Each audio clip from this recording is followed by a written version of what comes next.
In my high school art history class, we had like a jinky slide projector, and the fan would like vibrate the slide projector a little bit, and like our teacher projected the Rothko, and she's like talking about the movement and how subtle it was, and she's like, look, you can see the movement in the painting, you can actually see it moving, and the slide projector was like jiggling back and forth. I was like, oh my God. Good. Yeah. So good. I didn't get Rothko at that point.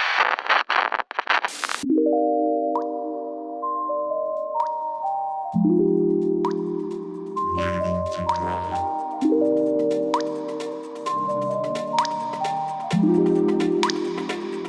dry. All right. Welcome, everybody, to Waiting to Dry, audio entertainment for your studio listening. Lots of rambling nonsense and sound effects for your listening pleasure. My name is Sergio Lopez. I'm Josh Lawyer. And we have Abend Caldwell and Hiroshi Sato back on the show. Whoa. What are you doing? There's a lot of brain power in this room. Oh, it's a soundboard? Yeah. I see. Oh, good Lord. Oh, no. Welcome, guys. Thank you. Thank you. Yeah, you guys have both been on the show. You're both you guys are both kind of studio mates. Yeah. You know, Yeah. Yeah, kind of. interestingly. Yeah. Yeah. We hang out at least once a day when we're here. Yeah. Nice. Talk about things, Yep. That's cool. unnecessary things. Do you guys think you influence each other a good amount? Yeah, for sure. I mean, just through the process of talking constantly, we're getting absorbing stuff.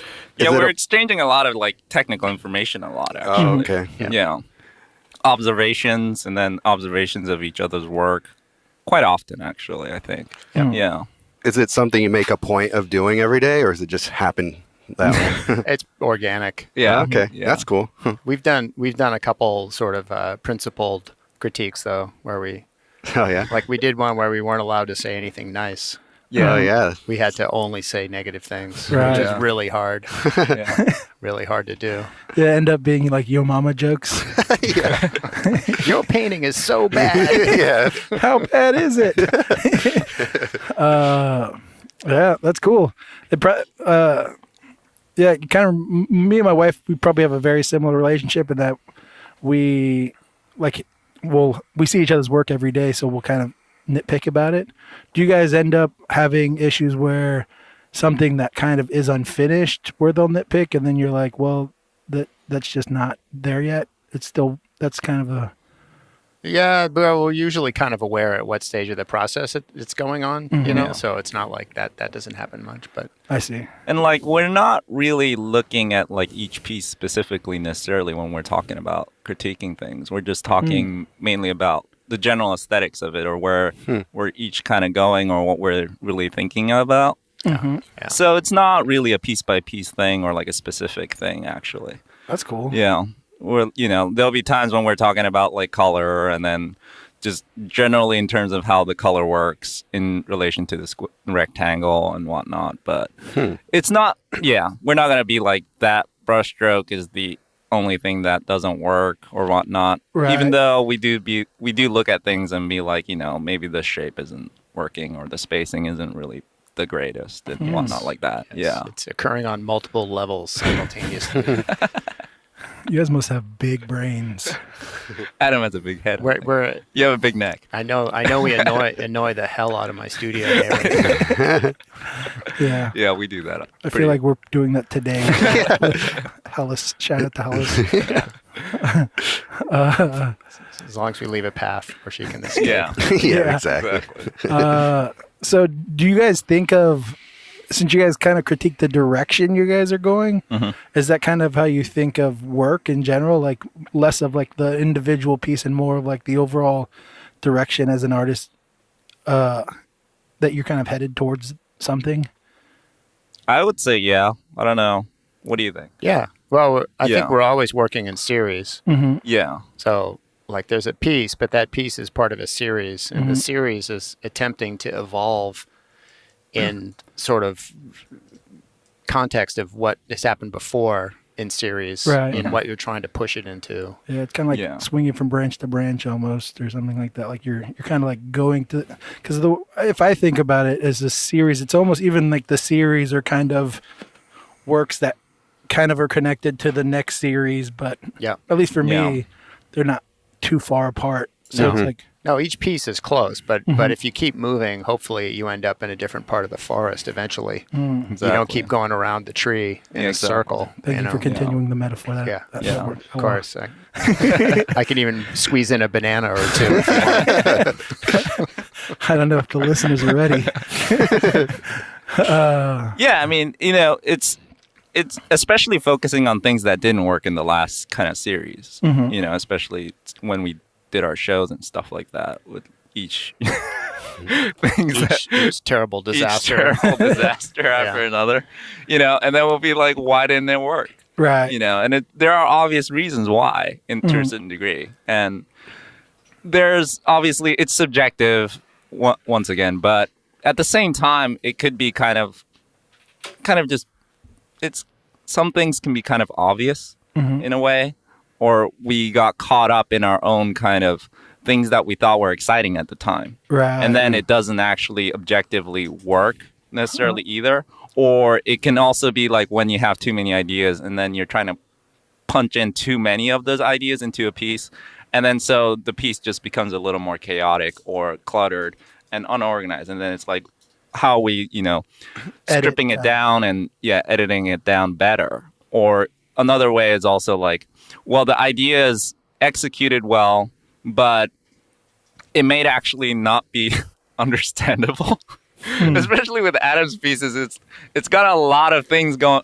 Idea-wise, it's pretty complex, but I don't. It's like in his head, it's really obvious because he's really smart, so he understands a lot of things. But then it's like I'm like, not everyone is that smart, so it's like you can't really expect people to understand it as Of course not. Well, on the same level. Yeah, they're not. I mean, most people aren't interested in the kind of stupid shit I'm interested in. So why would they get it? But do you curate for the viewer? Like, do you mean? intentionally like dumb things down specifically so that the viewer is allowed to kind of get where you're coming from? No, is that important? No. Well, I don't know. I mean, since a lot of my training was in illustration, like I'm always thinking about, a way of having an idea bridge a gap between someone who doesn't understand it and having that image be an enticement to entering into a deeper discussion of the idea. Right. Like you got to grab someone's viewpoint like in a second to read a deep magazine article about something cool, you know? Right. So, I'm sort of trying to set my paintings up in a way like that, but not, I mean, obviously there's not another text attached to it that you can read, So is the goal to have someone kind of like reach out to you specifically and say like, does this mean this, or I've gotten this much out of the painting? Is that if they buy it, if they're a purchaser or a collector, I'll talk all day about that. But usually it's more like the imagery is open-ended enough that people can construct their own narratives in there. And so it means something to me, it means something else to somebody else. Right. And I want it to do that. So there's no set narrative structure in the picture. It doesn't really mean anything per se. You know what I mean? Objectively, but it's better if it like infers by just looking at it and you can kind of sense that there's something there. Oh, yeah. Essentially. Yeah. Rather than nothing there. Right. Yes, there is something there. Exactly. Right. There is a there. There is a there. I think that's probably why people are kind of feel the urge to ask the artist, because they feel that whatever is there and they're like, tell me everything. And you're like, I don't want to. Right, exactly. Right. And it's like the difficulty is like translating the idea into a visual picture. So that's where it's kind of more the issue. It's not about whether, the idea, it does, we're not, I don't think the issue is about dumbing down the idea. I think the issue is about how well you can translate it and make it into, quote, a picture, Right. Yeah. And that's where we talk about a lot of the issues in terms of our work is it actually saying what we want it to say or whatever visually, not verbally. And so it's kind of more that area where it's just R&D. Our critiques of each other don't enter that deeply into like the underlying concepts behind the painting. It's mostly formal considerations. Yeah. Because that, I mean, that's all that's really there in the end. You know what I mean? Yeah. It's just the surface of the painting. So Yeah. What do you think of like utilizing a title as part of that? Mark Tansey does that a lot, right? I mean, Mark Tansey does. I mean, that's conceptually part of his work, right? And then, so there's that where it's actually, if that's like part of the process of conceptually, it's really interesting. But I don't think, for me, it's not really necessarily. No, Because it's kind of one of the, I think it's kind of one of the few things where it exists with the painting, usually for the entire, you know, like we all know the titles of old ass paintings, right? You know, and so they live with the painting in a way, where you could choose to utilize that as a tool to kind of explain your painting. Sure. Yeah, or to confuse the issue too. Yeah. To make it seem a lot deeper than it actually is. Oh yeah. Yeah. Yeah, that's true. I mean, you did the series of the one where it's all the, not the paradoxes, but the title was the thought experiments, right? I Wasn't did. that the title? All the titles were famous Gedanken experiments, thought experiments. Yeah. So and then there's you like made the picture. Mary with that. Mary the color scientist, the ship of Theseus, Exactly. That's awesome. Yeah. And did you build the paintings around those ideas? Yeah. So there, awesome. you know, like Schrodinger's cat is probably one most people know about, but there's a whole history of philosophical, scientific thought experiments that are really weird and fascinating and crazy, and have obviously never been done because they're impossible to actually do the Or experiment. unethical? Yeah, but they bring up like really powerful ideas and they're argued about still to this day. You know, a lot of them, like Plato's cave is a really classic one, and you know. Exactly. Yeah, and then it's sort of like that thought experiment is something that is never actually going to exist, and the painting doesn't actually exist either. So it's kind of an interesting way to put that thought experiment into flesh it out a little bit. Yeah. That's interesting. I mean, what do you think about the titles for you guys in general? Well, for me, I think of them as just a tool I can use to potentially help someone get there. You know, maybe you might get there without the title, and most people probably don't even read a title. But if you want to take the time, you might. It's like maybe a clue to figuring out what I'm trying to say. Yeah. Yeah. That's how I think about it. For me, figures, they're a little bit more important, but when it comes to titling landscape paintings, I think they're almost useless. Yeah. Because I mean, for the most part, at least my landscapes are like as representational as they can be. So adding any sort of extra words to it is really unnecessary for me. You should use the Wu-Tang word or rap name generator to title your landscapes. Like the Childish Gambino, that's how he got his name. Yeah, have you guys heard of that? No. Like online, you can go to Wu-Tang and Wu-Tang rap name generator, and you click a button, and it'll give you a rap name. Oh, Nice. It's like something like Shaolin, like fighter. Oh, I got to go get one. Yeah. Well, there's all those, like Mark Tansey has a title generating algorithm. You know, he's got this disc that has all these words on it and predicates. There's like a subject and a predicate and a verb, and you can twist the disc and it'll just come up with like, you know, the archaeologist excavating the shopping mall or whatever, you know, which is, and yeah, we did that in school too. We would put lists down and just randomly make up titles and then paint them. So that was an instance of randomly generating a title to just generate content instead of doing it retroactively, like naming. I've tried that. it How did you afterwards. enjoy that process?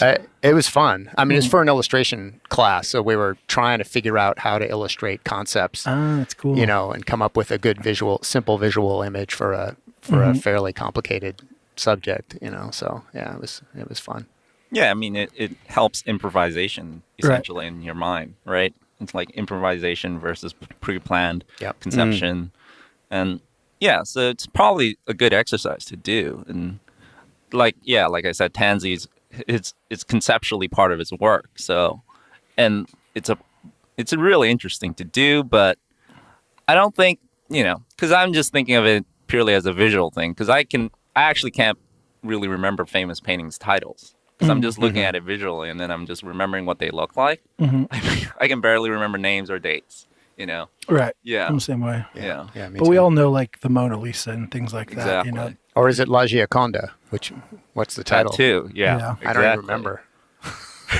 It's the French. Yeah. I know The Night Watch by Rembrandt. I remember that one. Yeah. That's all I can think of right now. Yeah, and it's all in translation anyway, so it's kind of just, it's arbitrary too, the titles. It's not actually yeah. as objective as you Tis think true. it is. A lot of in old its master own paintings senses. were named after the fact anyway. Yeah, so. exactly. Yeah, they're not in Right. English. They're all in like Right. Latin or French That's true. or like Italian and it's like or Dutch. It's For not that even one? Oh, it's not even English.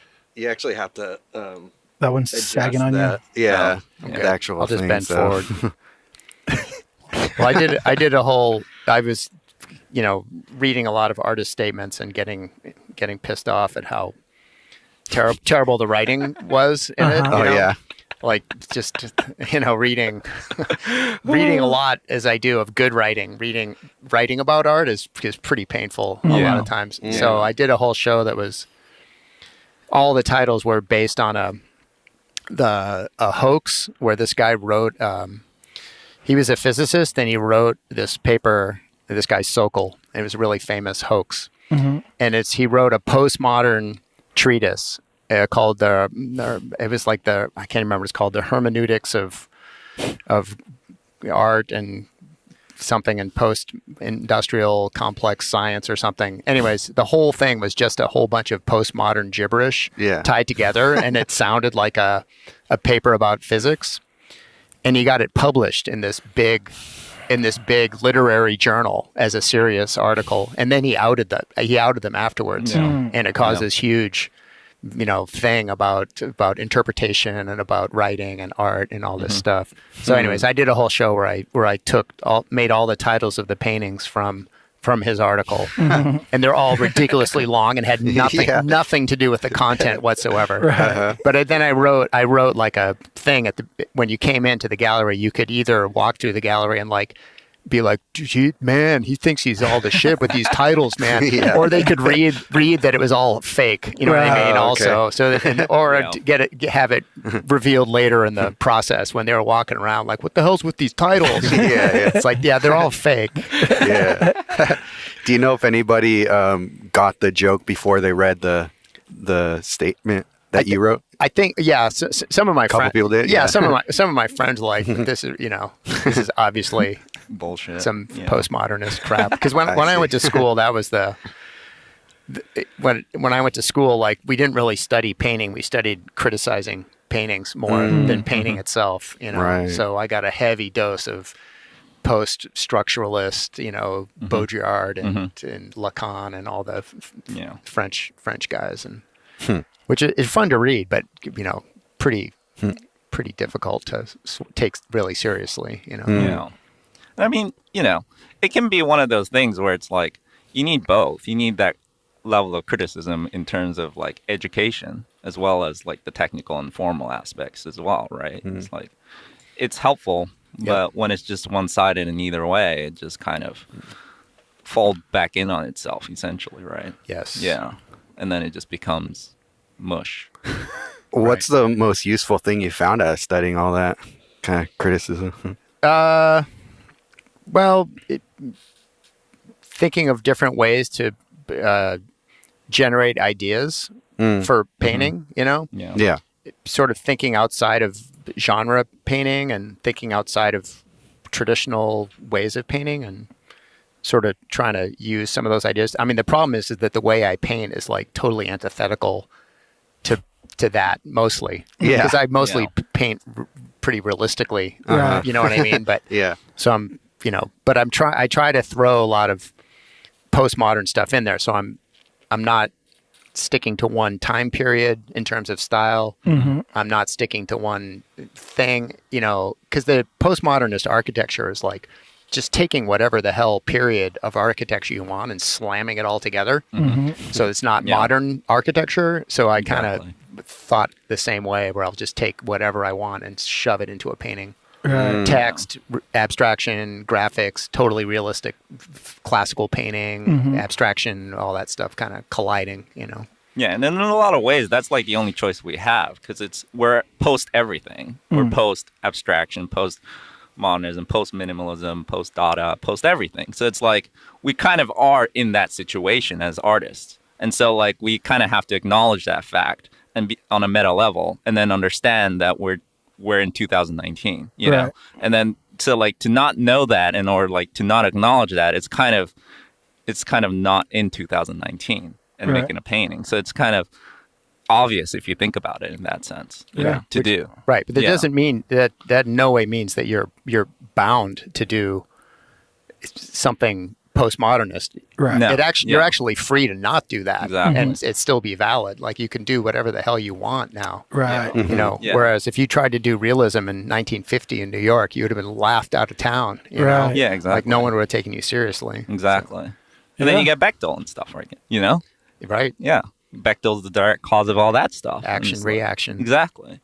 Yeah. Chuck Close and all that. Yeah. And then it's like, so we're even like, and it's in, like as a representational painter, it's kind of like we're post Bechtel, you know, we're post Bechtel's reaction to being that. And then it's Bechtel the photorealist? He painted like those cars? Because he literally is like, everybody's doing these abstract paintings and stuff. And I was like, oh, it's more counter or like subversive to do the photorealism on a meta level. And it's like, that's the it craziest. totally makes sense. Oh, well, I was telling my students, like, you think like painting from photographs, like photorealism seems pretty normal. Well, at the time, it was a radical break from tradition. Like, because it was in direct opposition to abstract expressionism. Like, we're going to do the opposite of that. Yeah. So there was a really principled stand the photorealists took. Exactly. They're like, we are going to paint from photographs. We're going to trace. We're going to get all the colors exactly right. And it's like, we're not big macho painters flinging paint all over the place. Exactly. You know what I mean? We're the opposite of that. Right. Yeah. And now photorealism is just utterly normal. You know what I mean? Yeah. No one would even bat an eye at it. It's kind of like removing the ego in a way. Exactly. Yeah. Exactly. Because the brush mark, the individual machismo brush mark in abstract expressionism was the thing. Yeah. Yeah, exactly. I mean, that's the whole point, you know? Yeah. And it's like, so it's like now we're post Bechtel. So it's like to do photorealism now, it's not doing the same function essentially culturally as what Bechtel was doing back in the 80s or whatever, you know? So it's like the realization of that is probably one of those things where it's like we're post everything, and it's like it's like a meta in like so many levels that it's like, what's the options right now and how do we do things, you know? It's like traditionalist painting, but it's like traditionalist painting post Bechtel, post abstract expression, and post Dadaism, post minimalism, and it's like it just has like a huge row of stuff. And so you can't just go from like, I like Michelangelo, I'm going to paint like Michelangelo, and it's going to be the same. It's not the same, and on any level at all, right? Only on a purely superficial level. So it's that part where we kind of discuss a lot, me and Adam, about what are we doing, you know, as paintings. Because like at this point in 2019, even that idea of like painting in art is kind of, it's just, in a way, is like, are you actually acknowledging this post everything? Yeah. You know, we're not even doing it properly in a way. John Wentz, we talked to him about the same thing. We're saying, well, what am I even trying to do as an oil painter in 2019? Exactly. Right. Yeah. And, you know. Because you can't dodge that question. Yeah, exactly. That the act of oil painting itself has an inherent meaning to it. You know what I mean? And it's usually somewhat conservative. You know what I mean? I guess so, yeah. And it like, totally is. Yeah, it's totally a conservative kind of mentality, essentially. But I also like it because it's sort of not relevant anymore. Yeah, and it's in a way, it's like it's subversive because it's not relevant. Exactly. Right. Exactly. And it's like I'm not doing only because I realize I'm not doing like minimalist installation work. You know what I mean?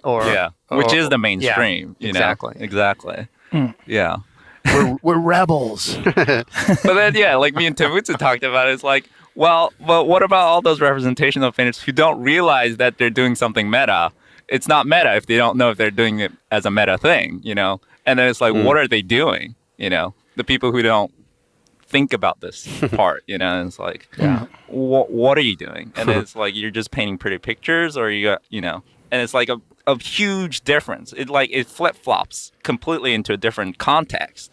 If you know this, kind of like acknowledge it, and you're still, let's say, doing like a traditional form chiaroscuro painting, but you have this understanding and you're embedding this understanding into the work, and you're structuring the composition or like the narrative to critique that aspect, versus you're just following what your traditional, aesthetic leanings are, essentially. So what if you're an artist that just that is just pulled from all these different styles and isn't consciously thinking about it kind of the way you are, right? But just kind of, I like this from that, I like this from this, and I'm using it to say what I'm saying. Isn't that kind of, if the outcome is similar, does it really matter if they're consciously doing it as a... Well, I'd argue the outcome would never be the same. But also, it's like, because we're in the anything goes world, that is also valid to do. And so that also functions in its own market in the art world as well. Right. Yeah. And so you kind of have like that type of art, and it has quote unquote legitimacy, and it works functionally on its own. Absolutely. But what we're trying to on the shelves. Exactly. Well, I think there's sort of like, in addition to like all of the sort of stylistic genre, ceilings having been lifted and broken, that there's also no one critical sort of form that judges everything objectively. So it's like, it doesn't matter if somebody's totally naive and just happens to be doing postmodernist painting. Right. I would say that that's probably just as valid. I mean, I would argue that too. And it's kind of like, there is no gatekeeper, essentially. We've blown the doors of the gatekeeping, through the history. And then essentially what we can do now is whatever, but also everything's been done. Right. So what we're not going to be the frontier, essentially. So well, doesn't that kind of just take away from style and kind of focus more on like the content of what you're trying to say, or doesn't that end up being kind of like the focal point? If style's the thing that kind of was the forefront of these movements, then you remove that. Doesn't that allow the artist to just focus on trying to have something valid to say? Sure. Well, I think it's not just post everything about painting. It's post optical now. Yeah. Like, people are doing artworks that are aggressively non-optic. In other words, how they're represented doesn't matter at all. Yeah. It's only the content. It's the idea of it. Yeah. They'll get someone else to make it. They don't even have to touch anything. Yeah. Right. Which there's sort of an interesting history to that, where the artists, because we touch things with our hands, were considered to be craftsmen in like the 1700s, which was a very low profession. Lawyers and doctors, Right. like doctors didn't touch people, surgeons touched people, doctors diagnosed and spoke in Latin, and so like there was a conscious attempt on artists' parts to take back their sort of place in the structure of culture and society, to say that our ideas matter, that we're not just craftsmen. Right. We're not just working with our hands, So like Duchamp is sort of the prime example of that, where he got someone to do a paint. Yeah. He explained what he wanted over the phone to somebody, and they painted it. Or he took a ready-made object and wrote his name on it and said, the quality of my ideas are so powerful that I can decide that this toilet is art and put my name on it, and that makes it art. Yeah. There wasn't just a fuck you to the rest of the art world. It was also saying, a way of sort of saying that like artists' ideas matter as much as what their painting does. Right. I've always had a kind of an issue with that idea, though. Almost like the way I would explain it is kind of like a writer is also has to have the skills of writing to make a good book. Of course, yeah. You have to have a message plus the skills. And I think thinking of like the technical aspects of being a painter as a something you can throw to the wayside, I always thought was a flaw in like the artist as a whole, like us kind of throwing that to the wayside just because you're kind of taking away our the writer's ability to write. No, I agree. I don't agree that the primacy of the idea. Because I'm more interested in looking at things than if I want to be entertained by someone's thinking, I read really good philosophy and writers. I don't listen to what artists have to say about their work. I could care fucking less about what most artists think about their work. It's mostly garbage. It's like keep listening, guys. I want to see good paintings. You know? Yeah, I mean, it's obvious. It's like all the artists right now, they're not even comparable in terms of like how smart they are relative to like an actual philosopher, an actual psychologist, an actual scientist, an actual mathematician. It's like, dude, you can't, artists aren't those things, and you can't pretend to be that smart. Right. It's like, I'd rather just read an actual mathematician's thesis. Well, you might be that smart. Your specialty isn't those things. It's like I also don't want to see a philosophy guy try to fucking make a painting either, because it's like you're probably going to make a shit painting. Right. So what you're comfortable in is kind of that arena. So I don't want to listen to you philosophize the meaning of life and talk to me. Also, we run a podcast, so goddamn it. But I think it self-selects in a lot of ways. Like who would be the type of person to do art or painting in 2019? It's like, like we talk about. I said, like all the geniuses, they're not going to be painting. They're going to go into tech or go into computer science. Yeah, right. That's where geniuses would go because that's where you can actually use your brain and like explore the brain. Game design.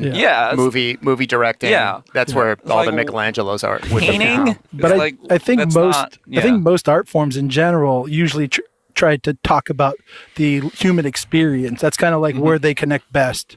So if you're going to tell a story, for me as an artist, usually it should be connected to the human experience, not necessarily like, any kind of genius about it, but more like the common human experience and how you can relate through art in that way. Yeah, I agree. I mean, there's something to be said, even though this is like a no sort of idea, that there are sort of eternal, timeless aspects of human existence that are best expressed through art. That was like the romantic view, against science, that science, all it does is break everything down into parts, and it can't really explain anything. Poetry, painting, sculpture is better at expressing those things, But what most people would say is that those so-called timeless ideas are actually constructs, you know what I mean, of sort of Western culture. So that, like thinking that, we're expressing timeless values in our painting is actually an expression of like late capitalist patriarchy, That's how that's critiqued a lot. That idea of expressing emotions or expressing timeless things, there's sort of that's questioned a lot, I think, in modern art these days. Really? Yeah. The idea of putting feelings into a painting, or some sort of archetypal imagery is like, it's questioned. You know what I mean? I don't think it's correct. I think it does. I think it does go through. Do they give a counter to that idea? That they're all constructs. You know what I mean? But what does art? It talks about it. What's its purpose then? If to sort of deconstruct and point at things and do. To be subversive. Yeah, and also to that's what one-way signs is also to think about, to do art that's talking about how art is. You know what I mean? Yeah. Now, it's like so much of it. There's a lot of that. Yeah. There's a lot of it. It's super incestuous. It's like in an academic, like you have an academic setting where people are writing papers about papers that someone else wrote, and then writing a paper about how that paper's wrong. Pretty soon, it's like pretty far removed from anything to do with what a normal person. Yeah, and the other thing is like, who the fuck is the audience for that stuff? Right. You know what I mean? Yeah. It's a bunch of rich people who go to museums. Right. So I've always thought that like doing realistic painting is like, it's more egalitarian. You know what I mean? It's more social. You know what I mean? It's not a rarefied elitist thing. People get it. And that's not saying that it's like I'm painting because the dumb people don't want to understand it. It's not that at all. It's just like, of course I want the most people to enjoy my paintings as possible. You know what I mean? I don't want people to be, I don't want everybody to like it, but I don't want it to be completely off-putting. Right. There is like a weird kind of mindset in artwork in art in general. Where like, like for instance, pop music, right? No one wants to be the pop artist. Everyone wants to be like the obscure artist no one knows about. And you have listeners that also do the same. They want to know the band that no one knows about. They kind of want that like exclusiveness of what they find to be cultured or whatever. So, right. You know, you can fall into that like whole idea as an artist of like, I don't want to be pop. I want to be, you know, whatever. Yeah. But that's just ego. Yeah. You know? Yeah, that's exactly what that is. Yeah. And like how we want other people to see ourselves and how we want to have our narrative of that idea of integrity. Right. Artistic integrity, which is a narrative unto itself that we use to justify our meaning of and like, you know, purpose of doing all this. Right. Completely impractical thing. And that's where me and Adam were talking about like what's the purpose of art is like it's completely impractical and its meaning is in itself operating inside the impractical aspect that's independent to this capitalist society where it's based on practicality and function. You know, we're free. We're free. Yes, because we don't make any money at this, and it's not scalable. It's not. Yeah, that's it's one of the characteristics. I have friends in tech, and they're like, they look at me like, "What are you doing?" Right. It's like, have you thought? Why are you still doing this? It's not scalable. I'm like, I just want to have enough money to keep painting. Right. That's all I care about. I want to paint till I'm like 85 and then croak and like be working on a painting when I die. You know, that's half done. It's like, if I could do that, I'm total. That's all I want, you know? Yeah. And going back to the idea of like, kind of like, you know, things that are kind of consistent in the human experience and that stay around. There's things about beauty too that I kind of think about in terms of that. Because it's like, you know, we can all deconstruct it in terms of like it's all based on culture and like time and history. But there are certain things we just inherently react to, you know, and think of immediately as beautiful in a consistent way. Right. So like there isn't really anybody who's ever looked at a sunset and said that's ugly or like looked at a flower and been like, oh, that's so gross. Right. That's not really a natural reaction. And like unless you know, consciously try and make that reaction. Right. The natural reaction isn't actually that. The natural reaction is actually to appreciate, you know, that. And like all those people are like, I love nature. Right. It's like, it's an aesthetic appreciation. And so there is something there.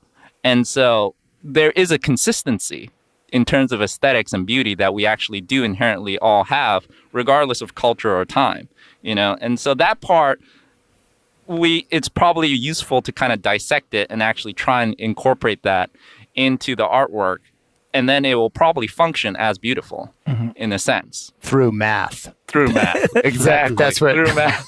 That's my whole That's angle. the only. My angle is all through the math. That's the only like underlying reality of the harmony of nature is in its Pythagorean mathematical structure, right? Exactly. Yeah. And it's all in you know, the visual expression of math. Right. It's proportions and all that stuff. Well, it's All more about those universal. Fibonacci's. Yeah. Golden section. Golden section.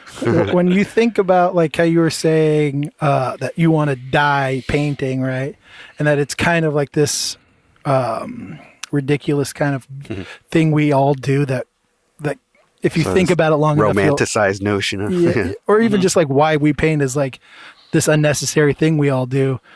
Do you ever think about the person that has to kind of work as the supporter of the arts? You know, like if we're doing something that isn't necessary, that is kind of selfish in a way that I just want to do it till I die kind of mentality. The rest of our culture is supporting us in our privileged position where we can be like, you know, I'm not going to work. I'm going to paint all day. You know, it's like you can't do that in the state of nature. You know, it's like you're too busy fending off the caveman who fending off. Yeah. What about the artist caveman? caveman? Well, they do. No, remember, yeah. Remember what was that? Well, they do. I mean, obviously, it's been around a long time. Yeah. There's always been some. Or like the tattoos, you know, on like mummified human beings they find. That's kind of an art form. Well, I think those probably had more to do with sort of mythical Right. structures that were underpinning the culture. So they were probably necessary for that culture to keep going. Right. You know what I mean? Like hunting rituals, initiation Yeah. rituals. So art's usually been subsumed into some actual real cultural Right. relevance, and and it's sort of sustained the culture for a long time. Right. And it was, and it was But most if we're not- probably closer to being as functioning more like as language. Right. So like, you know, a picture of an antler served as if we would say antler Right. before we had language Right. to talk Right. in alphabets. I've always So it's wondered if art if that's kind of the key thing is like we're like these weird people that would very much be better at communicating as like the antler people and that language rather than verbally or like written language, so that we end up are stuck with this huge obsession of trying to explain things through art rather than other human beings, and we are just and that kind of is our fulfilling thing with Right. and There's something wrong with us. yeah that's what I'm trying to say. The only way we can get it out is by painting. yeah. No, I think that's true. Which makes, because I know you've said it before, which is like if we're trying to say something through art, we need to make sure that it's that the viewer is able to at least get there. Maybe they won't get there, but at least give them the tools to get to the outcome of what you're trying to say, which always made me think about like, I don't know, just the visual. The Aborigines. I remember hearing about how when they greet each other, they greet each other in directions rather than hellos and whatever. And it makes their minds think in a different way. Like they think of, like they can think of where they're at, like on a map, like in their head, because of the way they talk. Right. Wow. And I always thought that was interesting, and it kind of related to us as artists. Is like, is there a way of thinking that's different based on being artist and thinking visually as communication? And is there a way to kind of tell? Is there a way that people can do like Rosetta Stone of art or some shit? I don't know. They do it all the time. People are always looking for those underlying hidden archetypal universal forms in art. You know what I mean? And attempting to decode it and stuff. I think that's pretty silly, probably. But it makes sense why people would do it. Part of abstraction was coming from that idea, right? It was like Mondrian's like, can I paint an apple where everybody can recognize that it's an apple? Right. Regardless of language or time. And then that's where he ended up in that, where the apple tree, you know? And then it started from that representational, and then it slowly evolved into a deconstructive version of what is the universal language of an apple in the visual form. Yeah. Wow. That's like the reverse of language, because language started as pictograms, right? Exactly. Where everything had a picture associated with it. Right. And then there like was the like Egyptians or whatever. Yeah, and then it sort of devolved into alphabetic language eventually, you know. But I think that's just evolution, and it just became more efficient, right? No, of course. That's all it is. It's not really devolving. And of course it's not. But it is interesting that we're attempting to go backwards. You know what I mean? We're attempting to Is there a lack go the other of way. like for instance, if you paint a skull rather than write death, is there a more impact through that visual image than through the word death?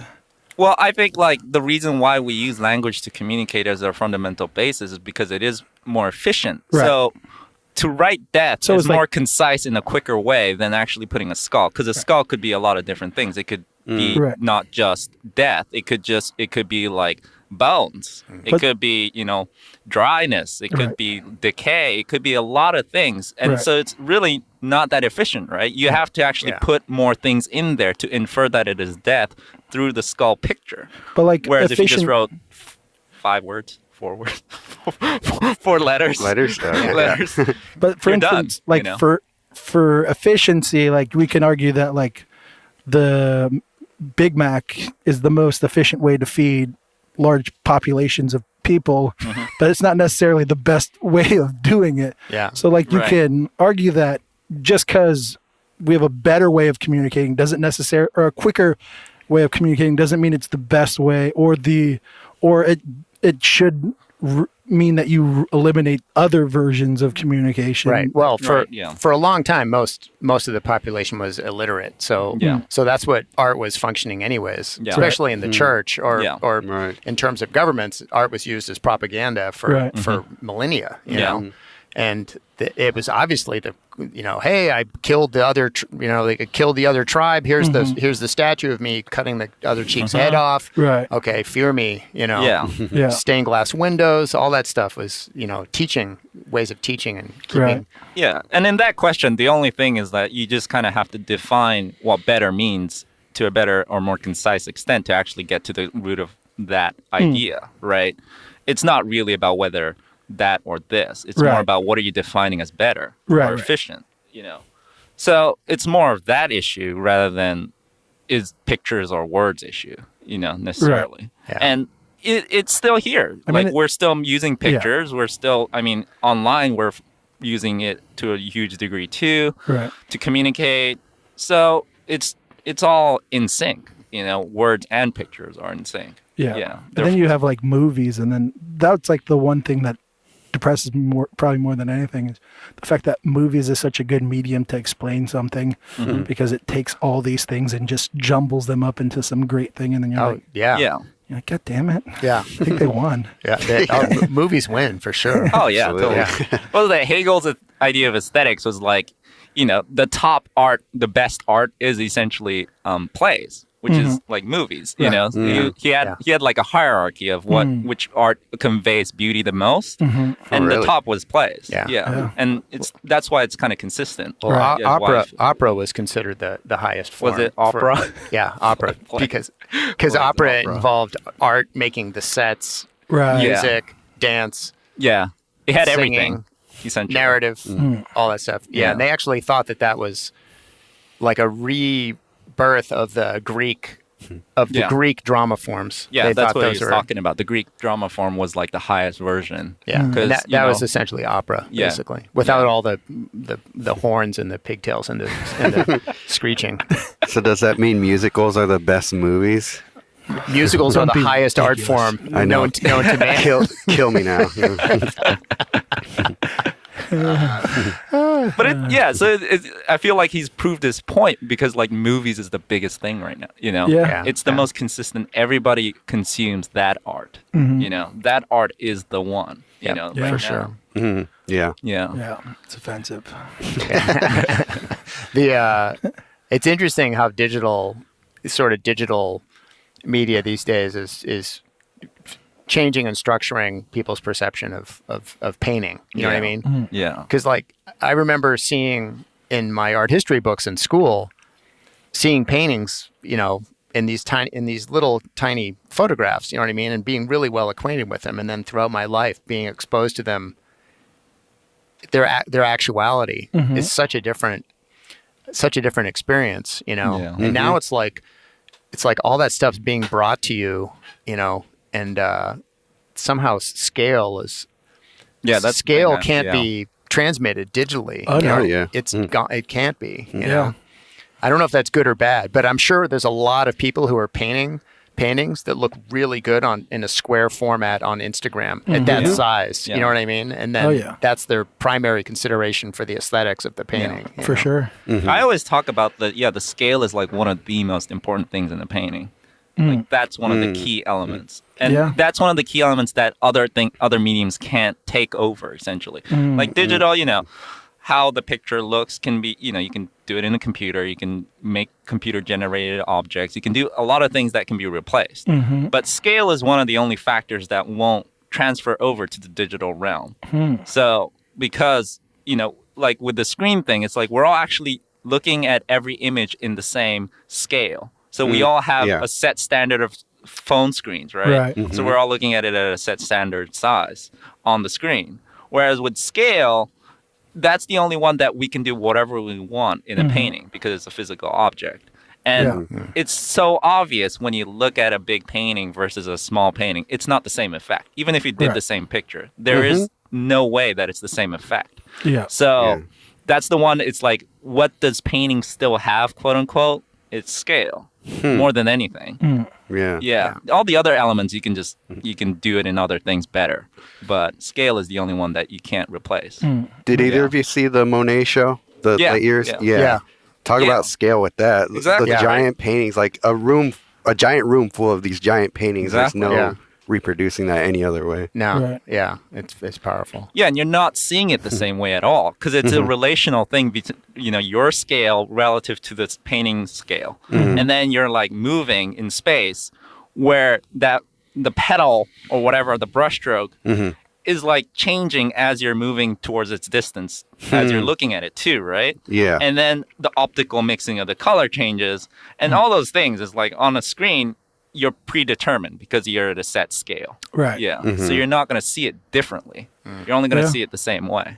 Yeah. Yeah, and large scale not being the only like tool of scale either. Yeah. Right. There's more different scales, and it's always like the whole crux of a good painting essentially is the scale relative to the picture or the contents of the picture, right? Right. Yeah. So how big the head is relative to the scale of the canvas or whatever is what dictates it. And then it's like, the thing is, what's weird is we're buying pre-made canvases, not we, but like most people are. And so they're buying pre-stretched scales, pre-stretched ratios. Right. And so there's actually a flattening and homogeneity in terms of what we can do with the rectangle right now, too. Here comes the math. Let's talk about math. Let's talk about math. But, it's kind of weird because it's like it's doing the same effect as like looking at things on a phone. It's like we're all using 30 by 40, which is the set ratio of 4:3, and like how many canvases, are we buying Except for from me, the store? I always have the wonkiest measurements. Right? Like I I cut like it myself. I'm like, Yeah, it's always the same. So then like there could be a billion artists, but if they're painting on that same canvas ratio, right. Yeah. you're getting a set effect, right? A set ratio proportion of how you're arranging things and how big you're putting things. And so it's like, even that level, it's like, whoa, hold on. Scale needs to be like a huge focus, essentially, in terms of like painting, quote unquote. If we're still going to do paintings and try and do different, quote unquote, different things, that's where you have the realm to like explore infinitely, right? Because there's infinite different ratios and scales relative to the picture that you have. And so that is like where it could be where it's the most interesting. Yeah. Yeah. Yeah. Yeah. Yes, the thing that cannot be done on the Exactly. infinitely shrinkable or iPhone? expandable iPhone. iPhone, yeah. Yeah. Yeah. Yeah, and I think like with even the whole virtual reality thing, it's a different set effect that will happen in that as well. So it's just, I don't think, some people freak out over like what digital's going to do to painting or art, but it still has its own independent, thing going on. Which You mean can't like be trying replaced. to simulate like VR goggles of Or, a big painting, whatever. something like that? Yeah. It's not going to be the same No. anyways, so Yeah. it doesn't really matter Yeah. in a lot of ways. Yeah. I think people are becoming increasingly sort of acclimated to that. Yeah. You know what I mean? Where there's going to be people who are just virtual tourists. Like, oh, I just went to Paris, and like a robot walked around and I followed it on my VR goggles, Yeah. I think people will become more, more acclimated to that. Yeah, I mean, it's They going to be the already norm. are. Yeah. It is the norm. So it's like we're going to be the ones who are saying the weird things, essentially. That there's this thing called Scale. and, and that, space, like it actually makes a and difference. presence, that things exist, and you're supposed to go That it look has at aura. it. Yeah, that's a crazy idea. If we all believe Elon Musk and we're in a simulation, then we're all wrong. Oh my God. Yeah. That is the most likely scenario. Yeah. Objectively. Yeah. It's so funny, right? Yeah. What was it? After the heat death of the universe? That it's most likely? Yeah, it's after the heat death, and there's these cubes of quantumly compressed. Whose theory is this? That's just Well, it's like the current. mathematically it makes Yeah. more sense that we would, if we're in a simulation, that we would be in this heat after the heat death of the universe, and all that stuff. Because that's a longer time span than the time span that we have before the heat death of the universe. Yeah. So it's pretty, like all those crazy kind of scientific, philosophical things like that is just, it just sounds really funny after a certain point where it's just so crazy that it sounds like a comedy sketch essentially. Right. Yeah. Yeah, I don't think a lot of really serious scientists are entertaining those ideas. No. But I don't it is think so. it is some. It is pretty funny though. Yeah. Yeah. Yeah, that's a whole.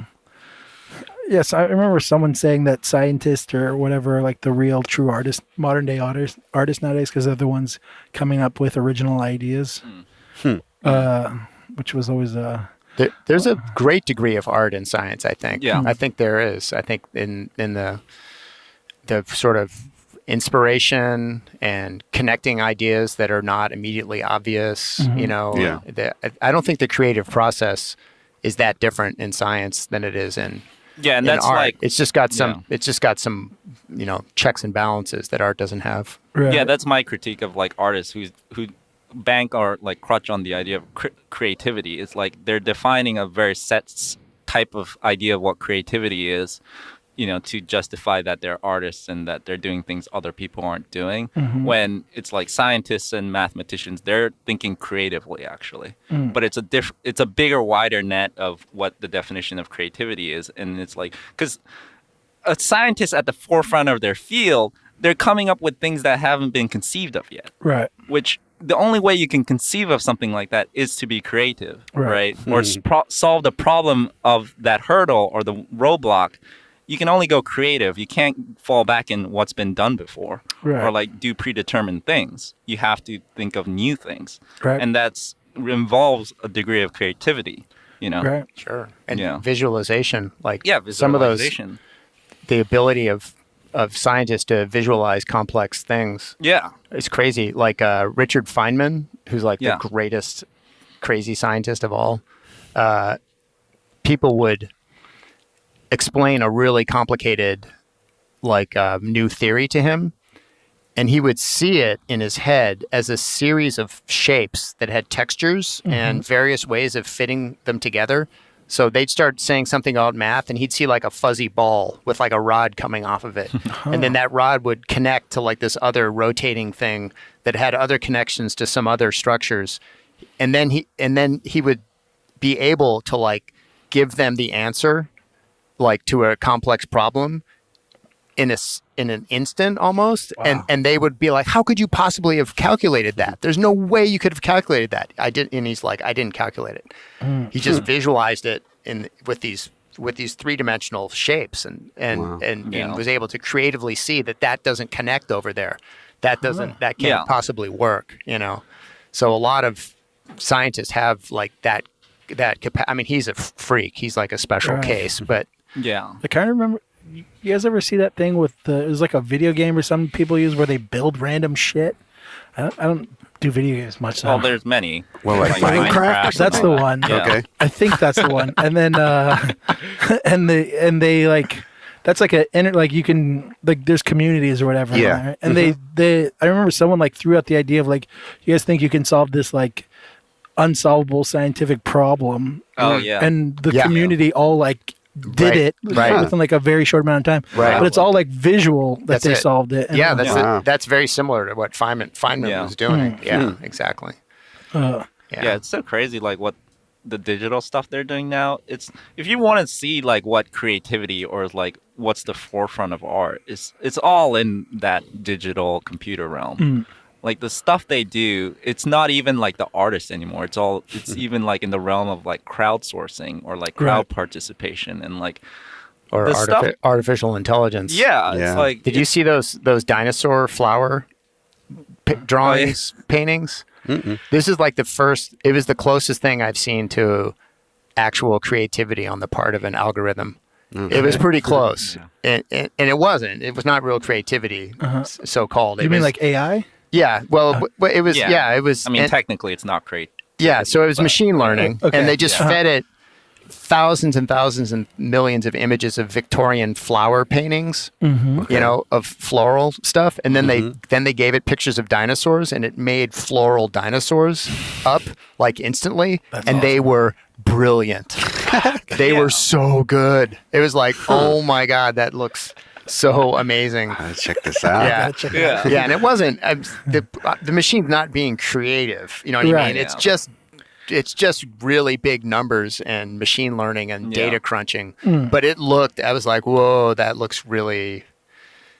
And that's was like awesome. the only human element, right? Is that we go, whoa, and that looks good. Right. That machine's not going, whoa, that this machine is good. doesn't even think it's not even in that realm. The crazy thing though is seeing What if like it was? those. Thought it's was the impossible. shit. 'cause It will. It's not designed. It will eventually. Yeah. But like when people are like, oh, this machine can paint Rembrandt. If you know Yeah, that's not anything, the same you thing. look at it and you're a trained artist, you're like, oh my god, Right. Yeah, it's this not. is not a Rembrandt. It's not a Yeah. Rembrandt. It can compose a Bach cantata. It's like it's a shit Bach. It's like not. It is not good because it has no aesthetics. You know what I mean? Well, it's by definition, it doesn't even know what it's doing. Right. It's just doing something. It can't hear its own work and then reflect on it. So there is in a no way. aesthetic judgment to it at all. It's just making something. Not yet. Not yet. Yeah. Yeah. They're not designed for that. Yeah. Yeah, but it's getting closer. Yeah. You know, but I think like everybody's reaction to new technologies as an artist is always like hyperbolic. Everyone's like, it's the end. I know. You know, Yeah. Photoshop is the end. It's like that's what I mean. Painting survived photography. That's it. It's survived photography. Nothing's. stay. It's totally going to stay. Nothing's going to. After it survives that, it's like. Right. And in fact, Yeah. it grew. I mean, it changed. It grew. It had to grow. It became what it is now because of Right. photography. Without that, it never would have Yeah. gone abstract. It never would have gone Exactly. weird. You know. Yeah. Yeah, it kind of freed the artist. Exactly. Yeah. Yeah. Or else we'd be painting the same paintings. you know? Right. So we're Yeah. Yeah. we're being liberated by all this tech. Yeah. We're being freed for some new endeavors. But Yeah. the whole AI idea to me was always like this beautiful thing that I thought that it would be the greatest art form human has ever. It's almost like you created God, literally, Yeah. and that to me would be the most amazing thing an artist could create Yeah. in a horrible way. Right. Maybe. Maybe. We don't know. No, I Yeah. think it Yeah. would. Well, we It'd don't be know like though. giving Who knows? birth to Yeah. another consciousness. It would Exactly. be beautiful. I don't think anybody's really. Yes, yeah. Nobody's really working on that though. No, Like what nobody's they really call actually AI doing now that. is not. Exactly. It's not AI. It's Yeah. just machine learning and big data. Yeah. It's Yeah. just algorithm. It's not the same. But thing. it seems like it's an evolutionary like that's where we're gonna move to at some like it almost seems inevitable that either we'll get there or a comet will hit us or some shit. Who knows? So.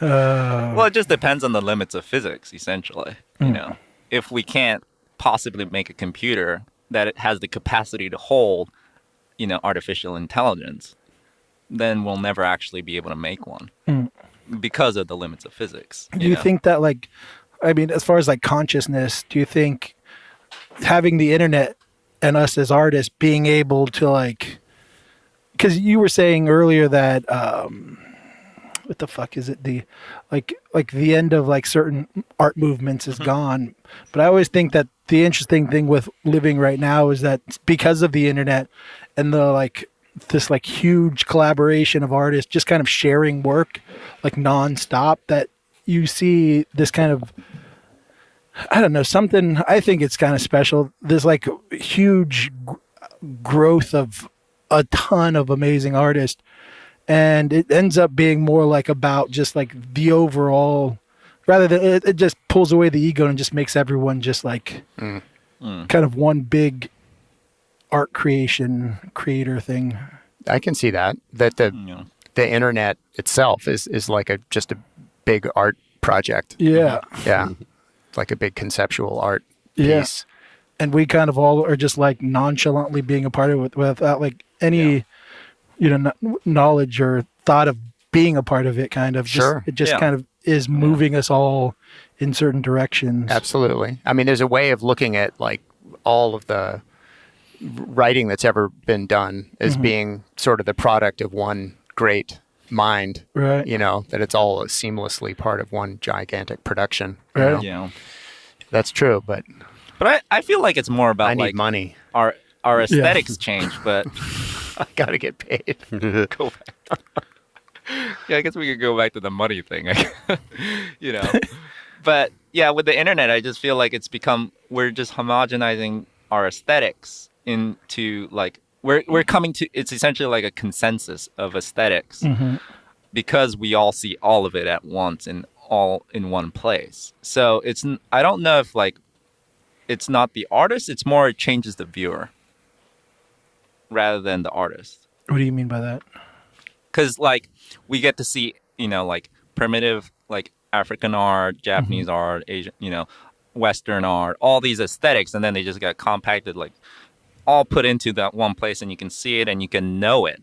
And then does it actually change artists? I don't know. I don't really. But there's also kind of like a but- community and like a dialogue that comes along with it that might, like subtly change just people. Well, yeah, I mean, everything affects everything. Yeah. So it has to. It obviously has to. But in terms of relative effect, which one would be bigger?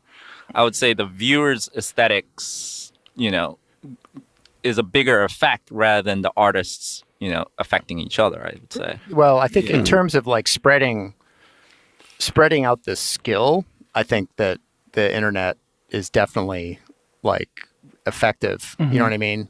Like you just see so many kids who are so good. Right. You know, it's like shocking how young they are and how good. And I think a lot of it's because of the internet. They're getting exposed to tutorials and they're seeing it online. Like you just, I mean, you look at like how many like really young Japanese female drummers are killing it right now on YouTube. You know what I mean? It's like you didn't see that like for sure 15 or 20 years ago because they just didn't have an opportunity. Yeah. They also didn't have examples of other people like them doing that. Right. You know what I mean? So you can just see like a great role model for whoever you are on the internet now, killing it, which I think is probably a good thing. You know? Yeah, I think so. Yeah.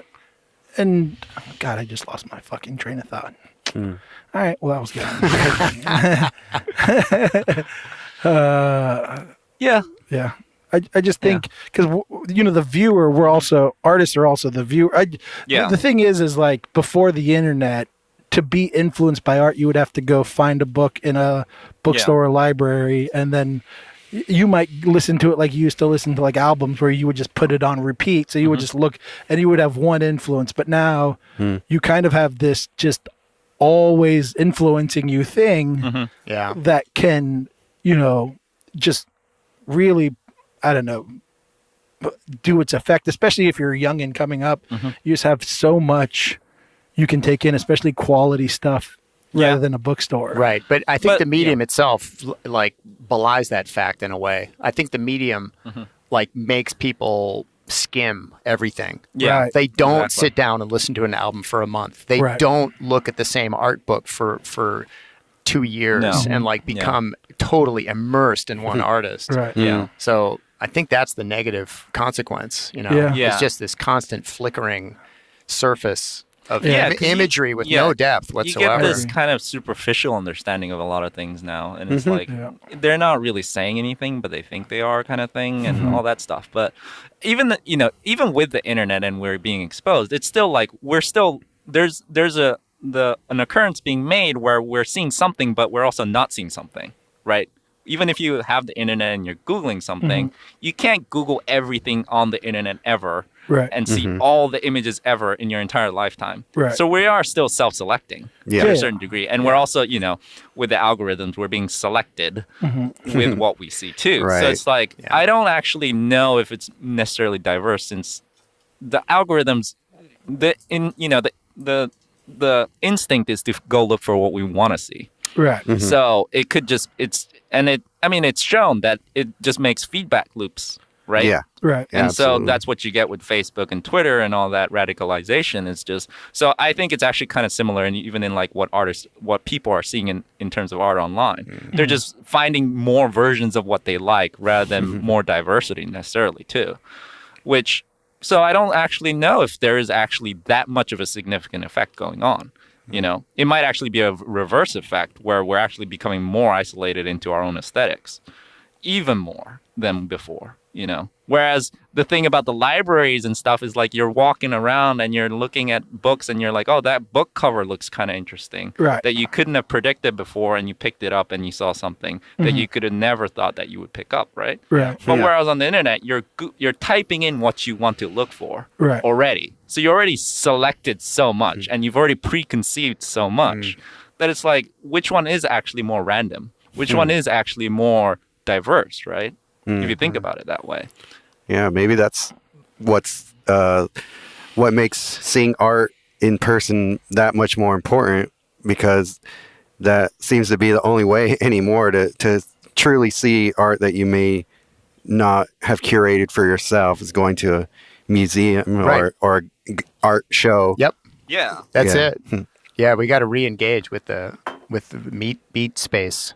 Yeah, because get there's back so into many, the world. like in that Monet show, I saw so many Monets that I never even seen before. Yeah, me You can't too. preconceive that on a Google search. Right, and the aesthetic shock of seeing something that you are not looking for is completely different from searching. It's so good. Yeah, it's so rewarding. But the accessibility, though, has to also kind of play a role as well, right? It does. Right. Yeah. So, like, we should have some randomizing There's a bunch of art websites search like that. I know, but it's the conception of somebody going, "I'm going to that website" in the first place. Right. But the problem, it's not even that happening. Right, but the problem is the internet's too big for you to randomly search for anything interesting. That too. You'll just end up with nonsense 99.99999% of the time. And like with Instagram, you're only looking at things that are popular. You're not looking at more different things. But I think that's one of the great things about it, because when you go into a bookstore, I'm going to be drawn to the art selection, but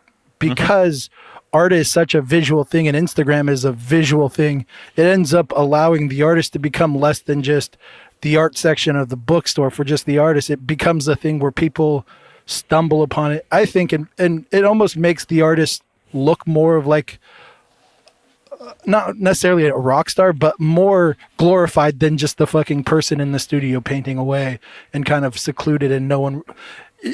To me, it would draw more people out than two art shows than a bookstore or something like that. It kind of allows the artist to seem more important than just the art section in the bookstore. To me, No, I agree. But I mean, what were the vehicles for like exposing yourself to other humans as an artist? If you were lucky, you got a book. Right. Yeah. Otherwise, it was like, how many people would? I mean, like, someone was saying, like, if you had, let's say, you had a favorite symphony, like you might get, if you were lucky, you might hear that 3 or 4 times in your life. Right. You know what I mean? Before recording. Right. And that was it. Yeah. There wasn't even a record of it, Yeah. So it's like you might go get to see like this painting once or maybe twice if you were lucky, Yeah.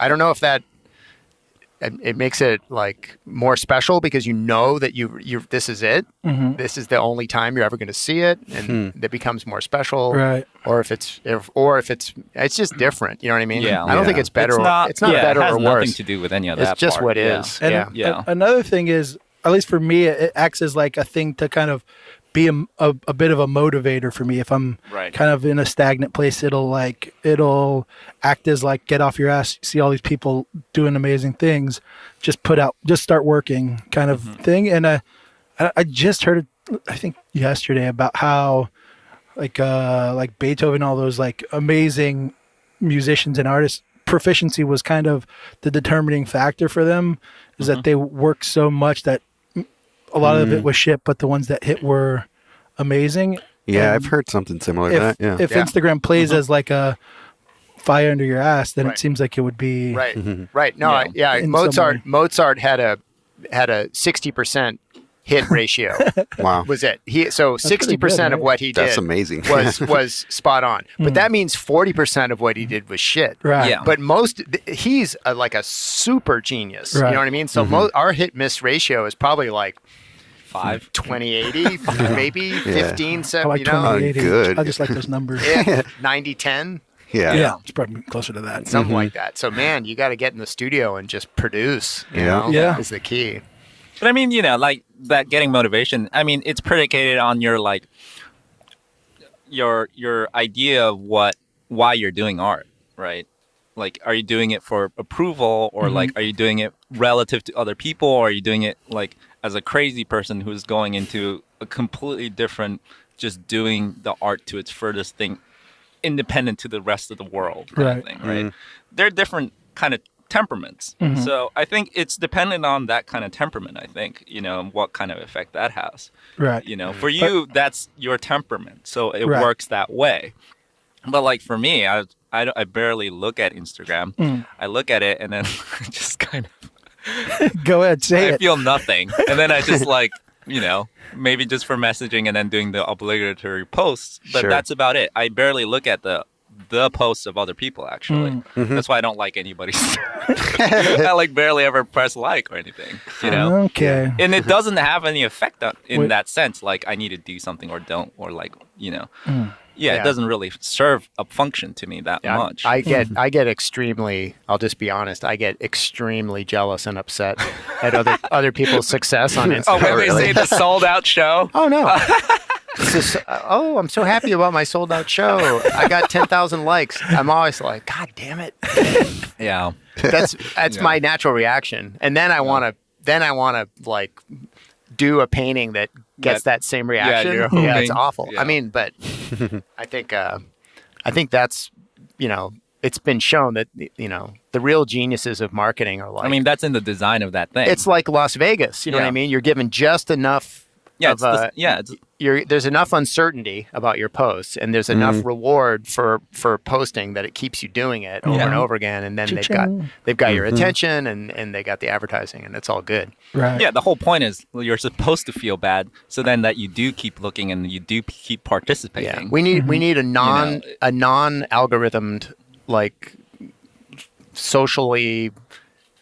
But that's not spread. Like I know we need Instagram without the algorithm. Come on, that's not. I mean, it almost was that for a while. Well, my theory of the algorithm, how to beat it, is actually to do the opposite of what you're saying. What do you mean? To be unpredictable. No, well, mine is to act like someone that doesn't care about it. I'll bet it's got your number already. I'll bet it's going. He's acting like someone who's pretending that he's not caring. Well, they keep rewarding me for not doing it, and then I'm like, "Thank you." What are you at? 75K followers at this point? 8. Sure. Nice. Well, that's good. I'm jealous. But I've been trying to not be obsessed with it, which kind of has been like the weird thing. It's like the more they show me it, I've compared it to a drug dealer. I've done it on this pod, but it's like the idea that they want your business, so they will give you a taste of success so that you keep coming back for more.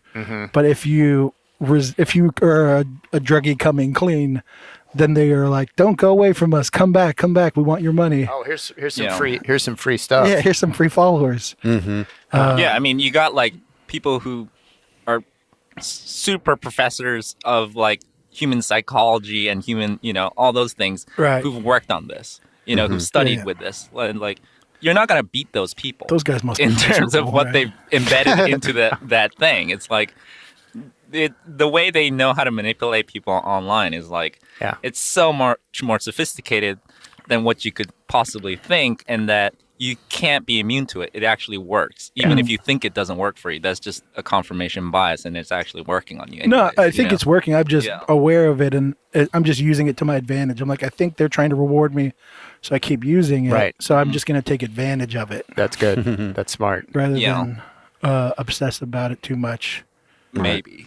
The end game is maybe. The proof might win still. The proof is in the pudding. If you're being successful and you're happy with it, then it's all okay. It's all good. Yeah, I guess so. Yeah, I guess so. But think about how many millions of artists died without having anyone ever seen their work. Yeah. So we're like, we're in a privileged position to bitch and kvetch about Instagram's algorithm getting worse and blah, blah, blah. But it's like most artists no one ever saw their stuff, throughout all of history. Good riddance. Yeah, no one even gave them a like. You know what I mean? At least you got a like. You know what I mean? It's like, come on, that's more than 99% of artists ever got in their lives. But then there's those artists that didn't even care about that part, and just went on their crazy Yeah. pursuit essentially, and just kept going. There is no private language. Or the There's no art. If someone's sitting in their apartment making art and no one ever sees it, they're not making art. That's just mental masturbation. But what about the ones It's just where lunacy. That's not art. But they are crazy. That's the whole point. you seen It's that? There's like a documentary about someone who like created art in their apartment, and then someone found it, and That's Henry Darger. Yeah. Oh, right. Yeah. That's who I was referring. I was obliquely referring to him. Yeah, we have Right. ideas of He's who they the are. paradigm example. or the cave guy too, right? He's the other one. No one, Yeah, because there's the time aspect. You can't conceive like maybe 100 years in the future, like that guy. Right. Somebody does see it and somebody does appreciate, which actually did happen to that guy. It's like, But don't bet on it. That's the kind of probably Yeah. the better way of thinking. well, you shouldn't expect it in your own lifetime. Right. yeah, essentially. I don't think he had any choice. Right. He was being compelled to make that kind of art. Yeah, I that's don't- true. If he had the choice, he probably would have been posting on Instagram, right? Well, even the pursuit of fame and as an artist is just a weird thing. Probably in general, because that's Yeah. something uncontrollable as well. Yeah, yeah, Just try to make the best thing possible and hope right, it connects. exactly. And judged on what most people become famous for, do you really want to be included in that company? Right. Yeah. It's like Exactly. that's Jesus. If you do, Yeah. then you might want to start figuring out how to paint with shit or There's easier doing ways to something. do it. Right. essentially. Right. There are very easy ways to do that. It seems like it always seems like those kinds of moves, like painting with shit or setting yourself on fire or doing whatever, that kind of stuff. right. It's like, it's easy to talk about that, but some of those people actually do that stuff, Right. and then they become famous. Like- it actually works. But it Like- makes sense in a way. You if you're around enough rich people long enough, you're like, oh, they're kind of impressed by stupid shit. I always thought like adding a resin to pieces was a great idea because rich people. I had this like weird theory that rich people are just attracted to shiny things. Oh, nice. Like Oh, that's yeah. why they like jewelry and shit. So it's like just make your paintings as shiny as possible, Wow. and they're just like drawn to it. Like, oh, shiny, I like it. They like mirrors, I heard. Yeah. Yeah. Maybe you should make a painting that takes selfies of people and then post the selfie on a big canvas every day. Yeah. Yeah, what's his name that just sold the $91 million sculpture? Koons, Oh, whatever. Koons, Jeff Oh, Koons. yeah. Yeah. Oh, Kuntz? The tricks, So- the The trickster. Shiniest. It's Yeah. another mirror right It there. is. Uh-huh. My favorite, my strategy that I always thought that would be good would be to sort of pretend you were a crazy painter who had to go back and repaint paintings, like you were obsessed by this. So people would buy paintings and they would expect that at some point you would show up at their door and repaint it. In your painting clothes and everything. Yeah, so you'd show up as the crazy artist who, and now you're here. So they buy the painting in expectation of you showing up, basically. show up at the beret. Yeah, and on you everything. exactly, and you become. I mean, you'd really become famous for that. You know what I mean? So it's like there's a double, because I thought of it like because Degas used to go back and paint on his paintings. Yeah, I was trying to remember like who did Degas that. would Yeah. go paint on his paintings in the Louvre, right? He'd go touch them up, and the guards would yell at him. Yeah. And there was a really famous, crazy mathematician who would just randomly show up at people's houses, and he would expect them to. Kurt Russell. He would keep them to expect him to keep them there for like a month. He'd just show up, or at least 6 weeks to 8 weeks. He'd just stay at their house. But he was a genius, and he would actually solve their problems for them. So he would So work. he would go to other mathematicians. He would go to other houses. mathematicians' houses, Okay. show up unannounced. I was like, why is he going to people's houses? No. Okay, now I see. Other mathematicians. Okay. And he would show up, and they'd sort of expect, like, it was a great honor if he showed up. You know what I mean? And but he was crazy. But and then he'd work on your problem. So I was thinking of sort of combining the two things as a genius art move. But of course, I'm way too lazy to actually do that. And most people have FaceTime now, Right? Exactly. so they don't really care. Do you have to be a genius to do that? That's the other question. Or can my not geniusness do it as well? Just find out what geniuses did and then reproduce it. Right. So that it's the assumption is I'm a genius, I guess. Nah, I think it has to work. I think it's It has to having work. the ideas is such a tiny is such a tiny part of it. It's doing it is the thing. You know what I mean? Yeah. Yeah. I mean, how many times did I smoke pot and sit around with 3 friends and figure out the whole secret of existence? Well, and if God, Mom's listening, never. But did you ever actually do anything about it? No. Yeah, I mean that's what's predicated on the modern art stuff, right? Now, That's right? where those performance artists You can't actually get talk shit because you actually didn't do it. You know, like the people who are complaining like I could have done it, but you didn't. So you can't actually talk shit. You know, about the white painting on the wall. But that was the black that painting? was important, right? Yeah, no, I agree. It's historical. Yeah, because I talk about I think when people are when they go to a museum and they're like, what is this? It's because they're looking at it wrong. In the sense that the art museum, it's a historical thing. It's a historical museum. Right. And so the work in there is there because of historical significance, not necessarily because of aesthetic, prowess or betterness, you know? Yep. And so it's like I use this analogy all the time. It's like John Wilkes Booth's gun.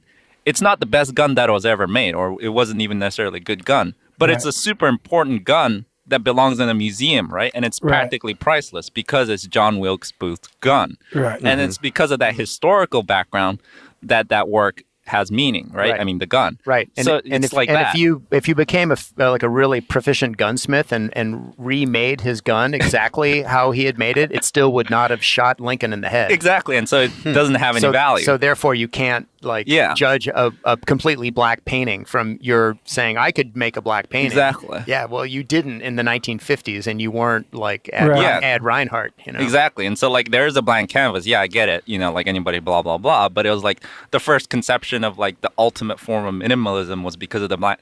You get to that point, it's historically significant because of that fact that it got there. And that with that canvas, essentially, right? Yeah. And so if you try to do a blank canvas now, it's completely meaningless. Or it doesn't even belong in a museum. But that one specifically does, And so it's I think that's the part I kind of have a thing about art museums is they're not educating the population on how that context plays part or how it could be viewed in that sense. Then everything kind of makes more sense, right? If everything's more about historical significance like John Wilkes Booth's gun, if you go walk through the museum, you're not seeing it in the same way. Yeah. And it makes way more sense, right?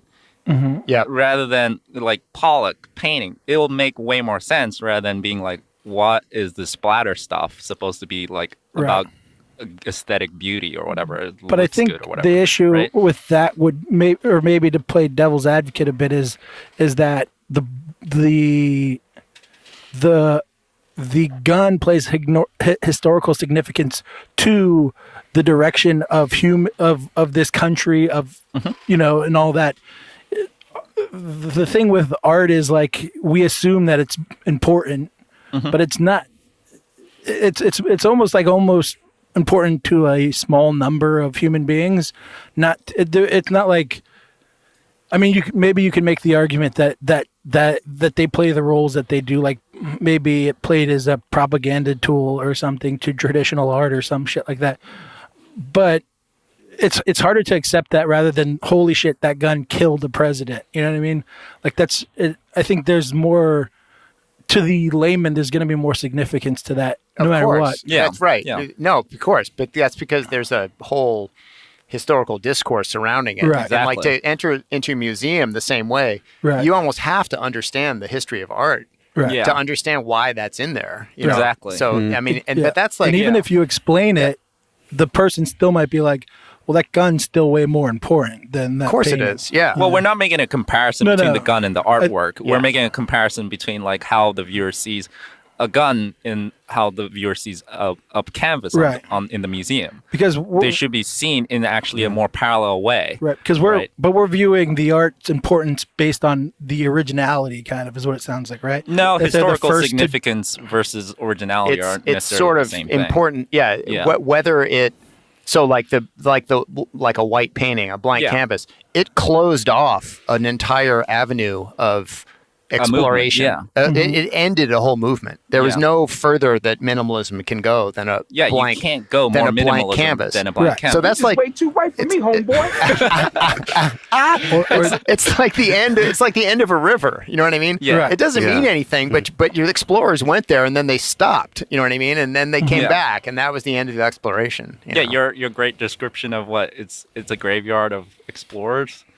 A museum is like, what was it? Like the explorers that went to the furthest corners. Yeah, and then they died. Yeah, and then they died there. Yeah. That's the point. It's like they died there, and it's like it's commemorating those dead things over there, right? Abstract expressionism, minimalism, Cubism. it's all been done. They've all been done, and there's a finite ending to all of them. Exactly. Yeah. Yeah. It's the dead history. Yeah. Of the So it tombstone literally of the is. exploration. Yeah. It is. They're dead. It literally is like a graveyard, and you're looking at the dead people. You know, each art movement is dead important things. Right. You know, and so if you see it in that light, it like whether it's a good painting or not isn't even an issue. It's about like what was it is the issue, Right. And you're trying to learn what it was, Right, because if you go to the British Museum, you'll see lots of things that mean nothing, but they're important historical artifacts. You Exactly. know? There's like a spoon from Denmark in the 1300s. Exactly. Right. You know what I mean? And it's like a wooden spoon, and it's not very well carved. It's not a good spoon. It's but not a well-made spoon. But it's the an only important example spoon. of the Viking spoon. You know, so Yeah. it's like historically significant. Yeah, and it's you know? priceless, right? It would be priceless because it's the only one that exists. Right. So then it's the same thing with the art and the artifact. And so, yeah, we're all going to that whole idea of the artifact, essentially, right? And it's like, if it seemed that way, it kind of makes sense. Right. Like even a modern art museum, you know? Right. It's not about whether it's good or not, essentially, is what the whole point is, too. Yeah. Right. But does that mean that that's not a valid point of view? Like, should I still not take in the fact if I like the painting or not? Like, say if I say, okay, I understand the art history, do I still get to critique and say, of course, this yeah, is shit, you can do or I that. like it? Of course, Yeah, you can totally do that. Right. You have to preface it by saying, in the context of right. modern painting, this would be ridiculous. Yeah. Yeah, or I understand the significance this had on the movement, Right. or on Yeah. art history. I just hate it. Right. Yeah, Exactly. Of and it course. has nothing to do with whether the existence of that thing should be justified or not. Right. It's just your aesthetic viewing, right? Right. And so it has nothing to do with whether it should exist or should be. I'm just right? trying to justify my hatred for Pollock. But I think that viewpoint really changes how you that's the whole point. experience Yeah. when you go into a modern art museum. Because I hate almost I mean, all that I was stuff. always like, when I was a young kid, I I was hate like, almost what all are of these it. cubes and shit? And like, what is this blank canvas? It was like, Right. I don't even get it, right? But then once we got into that area, it's like everything just changes, Right. Right? You're not looking at it in that sort of emotional way. Right. You're looking at it in terms of like what happened. And then there's actually a chronological lineage to all of them because Right. they're all tied together. Right. And then it's like it's actually an experience. Right. And as an artist, you can use that. You Exactly. can use their thinking methodologies and their strategies as horrible failures that you don't have Exactly. to do. That'll Exactly. teach you things to not do yourself. You know what I mean? Right. Yeah. Like here's a whole movement where they thought they were on the cutting edge of painting, and it kept going, and it was pushing everybody, and then it just went like wah wah. Yeah, it's it like failed. over. You know. Right. Right. Yeah. There's like a bunch of people, futurists, and they're very optimistic about where they're going. And then World War I happened, and they all died. Yeah. The end. Yeah. Right. That's way more interesting than like, is futurism like? Does it look good? Is it valid? It's like, it's okay. You know. You can just feel whatever about that. You could even just not have a feeling about Right. whether Right. futurism looks nice or not, and it'd still be like interesting. You know. But then you go back to like imagery being universal in some ways and kind of connecting on a human base. And then when you see art that is like, however old, and it still has that weird, odd connection to you as the viewer, Yeah. then to me, I go like, well, that just seems way more important. There's still a historical value, plus there's a universal kind of human. Of course, yeah. Yeah. I go into look at the abstract paintings, and there's like one painting that like speaks to me out of the whole thing, and it might not even be the most historically significant one. Yeah. Right. But it's the one that has some aesthetic Yeah. power still. Yeah. You know For what I sure. mean, and that pulls me in for sure. It's kind of also a little bit of a caveat is that there is the aesthetic, the best aesthetic version is also mixed in there too. So it's like the best classical painter, in all forms is also mixed in there. So it's like there's a little bit of that too. So it's like, Velasquez, right? It's like he's considered the best in like every form. And he's in the museum because of that too. And it's like it's a little muddy in some areas sometimes. So it's like it's not just a complete cutoff of it's only historical as well necessarily. No, but the historical significance is only a way to look at the paintings that most people would have no way of entering into aesthetically. They'd just be like, I don't get this at all. Yeah, they're not experiencing the work. But it's kind of like that's a great way to use the excuse to experience the work for what it is, rather than just walking by it, which is way easier to do, right? Yeah. So when it comes to understanding the historical significance when you walk into a museum, how much of it do you think is like the museum's responsibility to have that there for you? You think that the viewer going into it should go in there with a bit of knowledge about it beforehand? Yeah, I think that's really important, and I think that's the part where I'm a little critical of like art museums is they're not doing a good job of that. Right. And that's why the attendance is declining. Nobody's going to museums because they don't really get that, right? They're like, what is this stuff for? Well, right? Well, arts education in general has been really bad, horribly declining. Yeah, that's why I'm not as much into like shouldering all the responsibility on the museum. There has to be a bit more of just cultural in general. Absolutely. Yeah, of course. Yeah. Of course. But I think it's they could do it in so many ways. That's pretty literal and pretty, practical. Right. On a practical level. Because it can be done really amazingly. Pretty easily, too. Like I went to see the show at the Guggenheim, not Klimt, but the Klint. What's her name? I've always forgotten. Hannah. Anyways, Hannah Klimt or something. Yeah. Like that, right. Yeah. Not the famous Klimt, but another one. But it was in the Guggenheim, which is that spiral, the spiral thing. And these are these proto-abstract paintings about in the early 1900s, before anybody was painting abstract. This woman was painting abstract paintings. Yeah. And they all represented like sort of spiral awakenings of the human spirit and how it would ascend. And it was all horrible. And it was all set up. They're not great paintings. They're still good though. Yeah. But the way it was set up and the way it was explained and the way it was, I mean, she had envisioned having her paintings finally shown in a spiral building. So it was in this spiral building. And all that was explained at the beginning, and it really changed how I experienced the artwork. Yeah. If I just seen that stuff just there, like I would have been like, it's whatever. Whatever. Yeah. But through the process and the explanation, the way it was laid out, the graphics and the text, it was really, really well done. And it made it a different experience. But then this goes back to almost where we started as the creator of art, how much of it should we rely on outside influences, right? Of like the title, and I think that's where we started, was like, should the title play a role, or should we have explanations for our art, or should it be able to stand on its own? Right.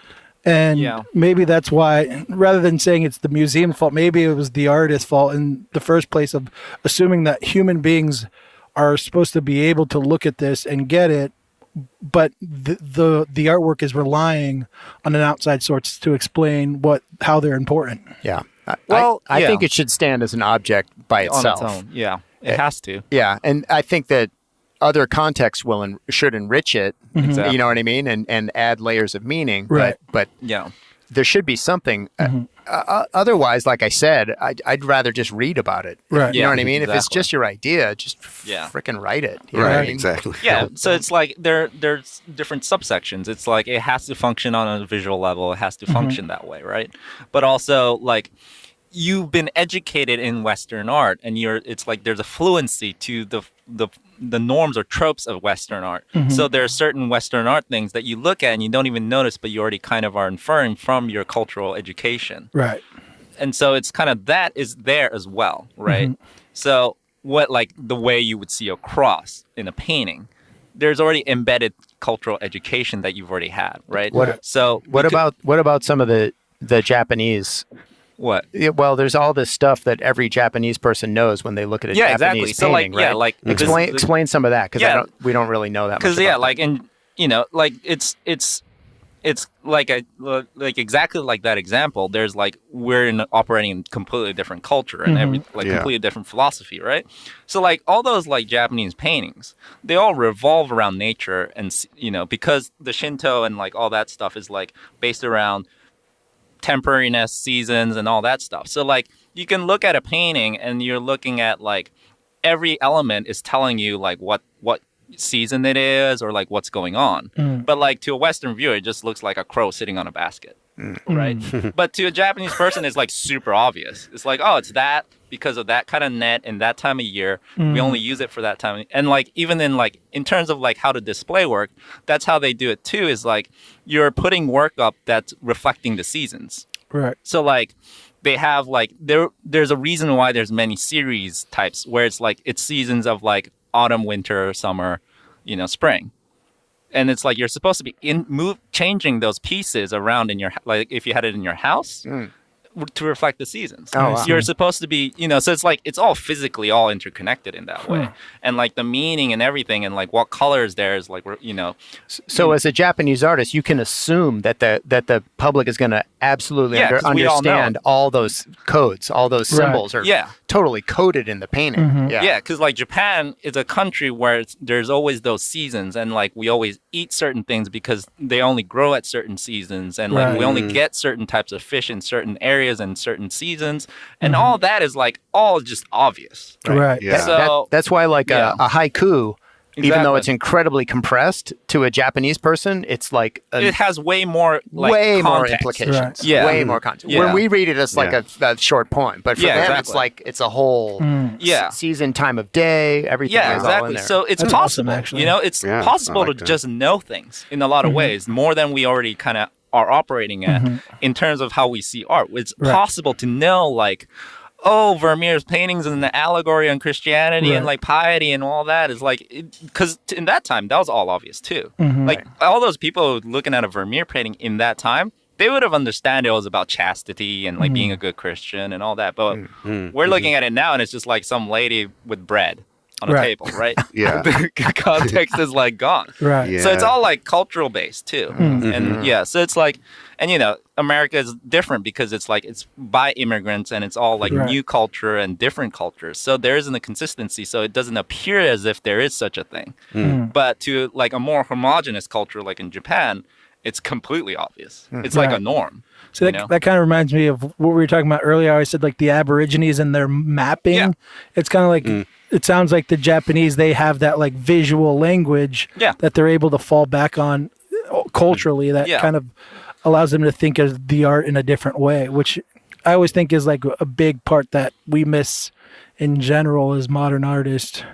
Yeah, I mean that is the modern art world. Right. Is that everything is possible. Everything is go. So it's like but also people all there. But I mean is people like if you used an allusion to a Greek myth in a poem or a painting in like the 1800s, everyone would understand everything about that myth. Like what it meant, what the tragedy of the hero was, what the implications were, what the symbols were. Now that vocabulary is like lacking, I think, in painting. We just have.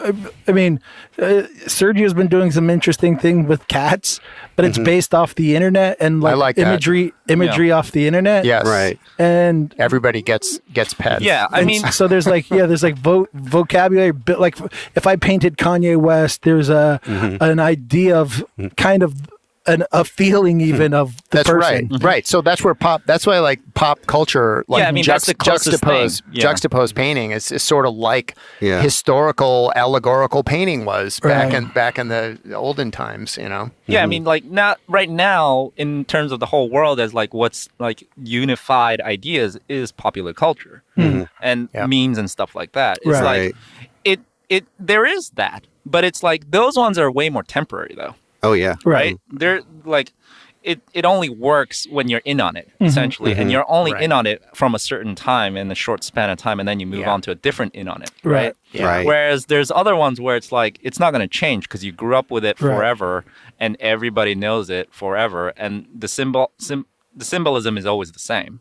Right. So those ones are easier essentially to use and work with, and so because like a Japanese, like you're supposed to the kimono is supposed to go a certain direction, like in terms of overlapping.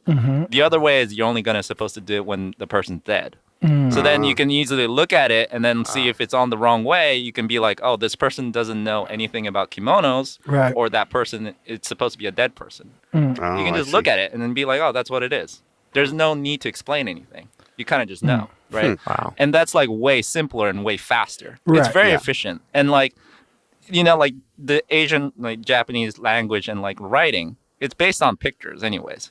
So it kind of it's got a little tie into that where it's like the way we actually read is we're not actually reading like as if we'd read the spelling of like an alphabet.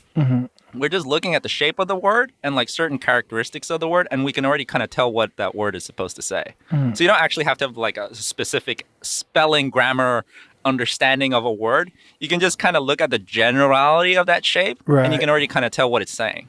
And that's like how we can read really fast in Japanese. We don't actually read like, you know, intonations properly. We're just reading like basic shapes of what it is and like certain consistent characteristics that infer like it's supposed to be based around weather or temperature or like clothes or food. Well, you guys don't. Then you can just like you guys read don't it. really call them letters either, right? It's No, like they're not really letters. They're symbols. Or symbols. Yeah. So like there's like, you know, like the tree symbol, and then the attachment to that, and then you can use it like as things that are related to treeness or like woodness, you know? So then it's like if you see that already in that kanji, you already know it's related to something like that. So then you already know where to go in your head about what it's saying. You don't even have to actually know what that word actually is in a lot of ways. And so you can just skim it. Right. Yeah. That's interesting because you're getting, I mean, it's getting close to the point where like we're trying to figure out where meaning lies. Exactly. Yeah. Yeah. Is it in the form itself or is it culturally constructed around a particular form or does it actually inhere in that form itself? Exactly, right? Yeah. So as you look at a kanji of a tree, it looks a little like a tree. Yeah, and it's evolved from like a pretty literal version of a tree, and it slowly evolved over time. Right. And then it got added onto other things, and then you have like water, and then it's like water, and then you have like something with the water thing, and then it's like it's related to watery stuff. You know, it's like rain or whatever or anything. It's all got that. So do you think there was a aesthetic consideration as it evolved in that way? You think there was anything to do with that? Probably, most likely, but also it's probably more practical. Yeah. Yeah, maybe. Because like the shape, it's super efficient. Like like the you shape don't of- actually have to read the sentence to know what it's saying. So Right. it's so fast. some of it Right. has to do with the thing you're making it and with, the- like a brush. Yeah, you know and what the I mean? stroke and everything is Yeah. like it and like it, you know, standardization also was like a big difference to it too now. So it's like, you know, like to put type into like computer of Japanese kanjis and stuff, it's like a completely different design problem to like alphabets, right? And like see. you have to standardize them in a certain way of like its dimensions. Wow. And it's like it's completely like it's interesting because I remember I listened to like a podcast about like a graphic designer trying to graphic design type, and like he came from like the West and was trying to do it in Japan, and he was like, this is like a completely, it's not even the same thing that you're thinking about, you know, because it's like it's squared blockchain, you know, like all that stuff is like it's all different. And then it's like, well, even in that realm, it's like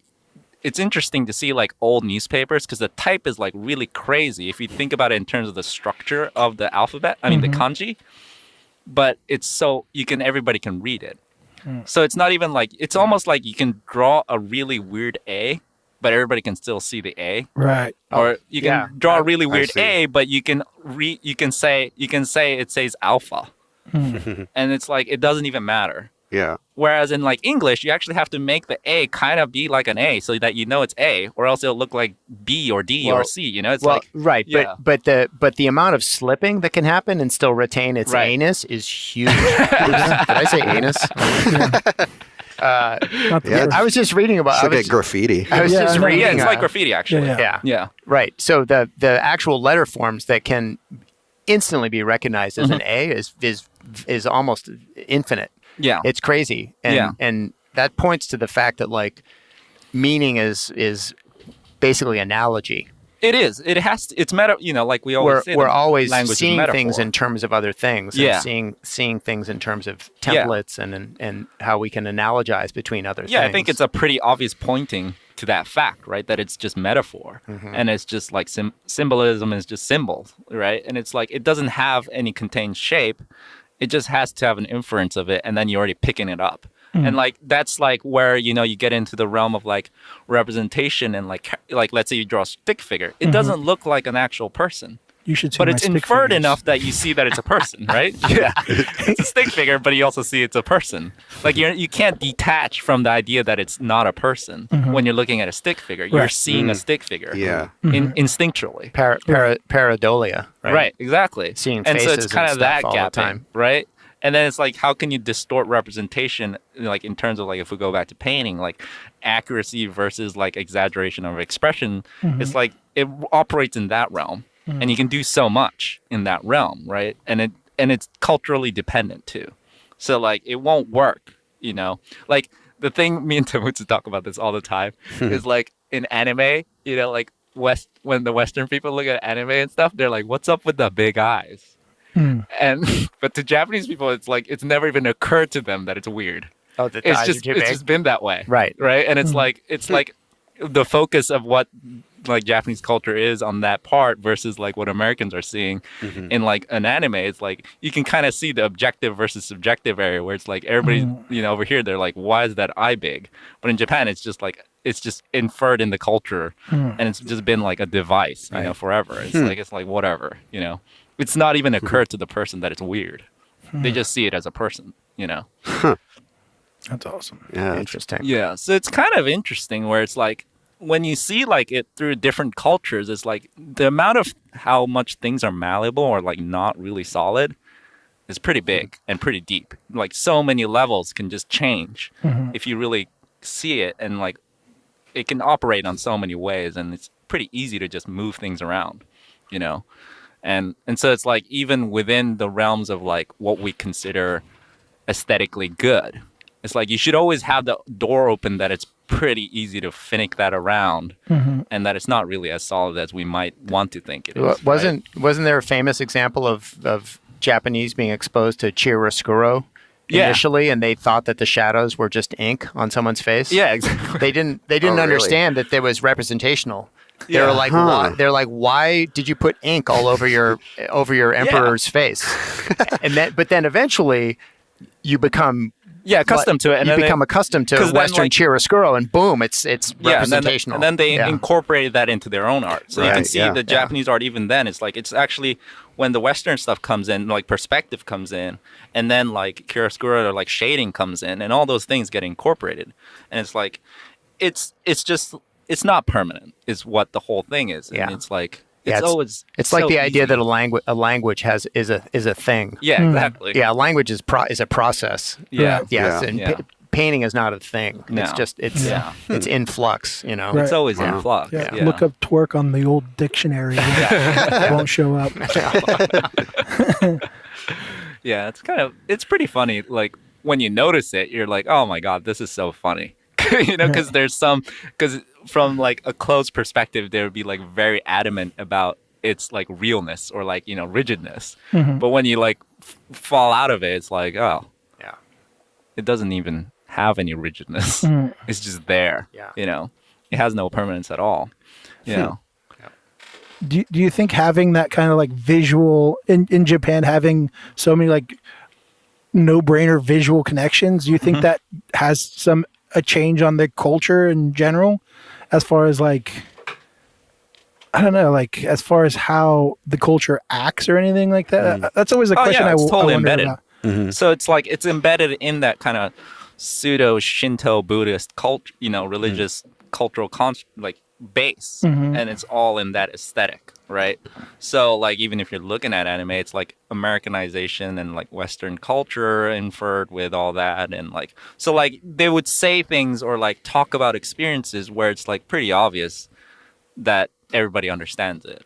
Like the whole thing about like a lot of reasons why there's high school, anime stuff. It's all about that kind of temporary, like I said last time about the shun thing, where it's about potential and youth. Potential, yeah, I youth, remember that. and it's like innocence and all that. It's like it's a very coveted like narrative trope that they use, but then over here in the West, those exist too. It's like the fallen hero, resurrection, and all that stuff. It's the same thing, Yeah. It's all there. Yeah. I would have to imagine that because it's such a homogenous culture compared to here, that just those symbols are way easier to assume that people were just going to get it because exactly. Yeah. Whereas here you have to take into consideration everybody has a different culture, a different place they're coming from. Right. But the thing is, like me and Tamutsu talked about this a lot too. He's like, but at the end of the day, Western culture is the one that like overarches everything. It beats everything because it's so much more like the thing about like if you look at like we're like if you look like at a Rembrandt, it's so much more powerful.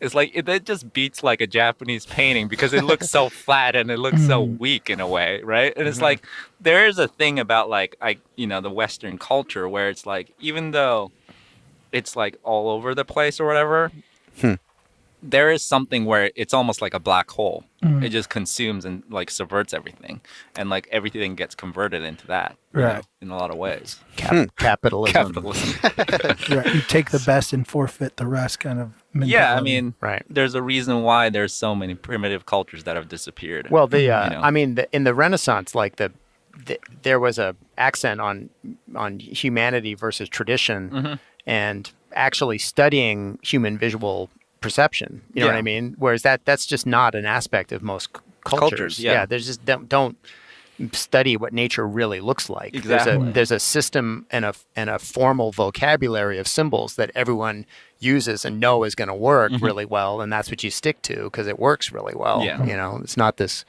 constant questioning of the very underlying assumptions of the art itself. Because with like a homogenous society, there's no need to really evolve because if everybody's on the same page, you stay on that same page. Right. You don't think about changing that page, right? You're just going to be there, and it's just going to stay that way. In a way, it seems like for instance, Japanese culture seems like since they're kind of in that.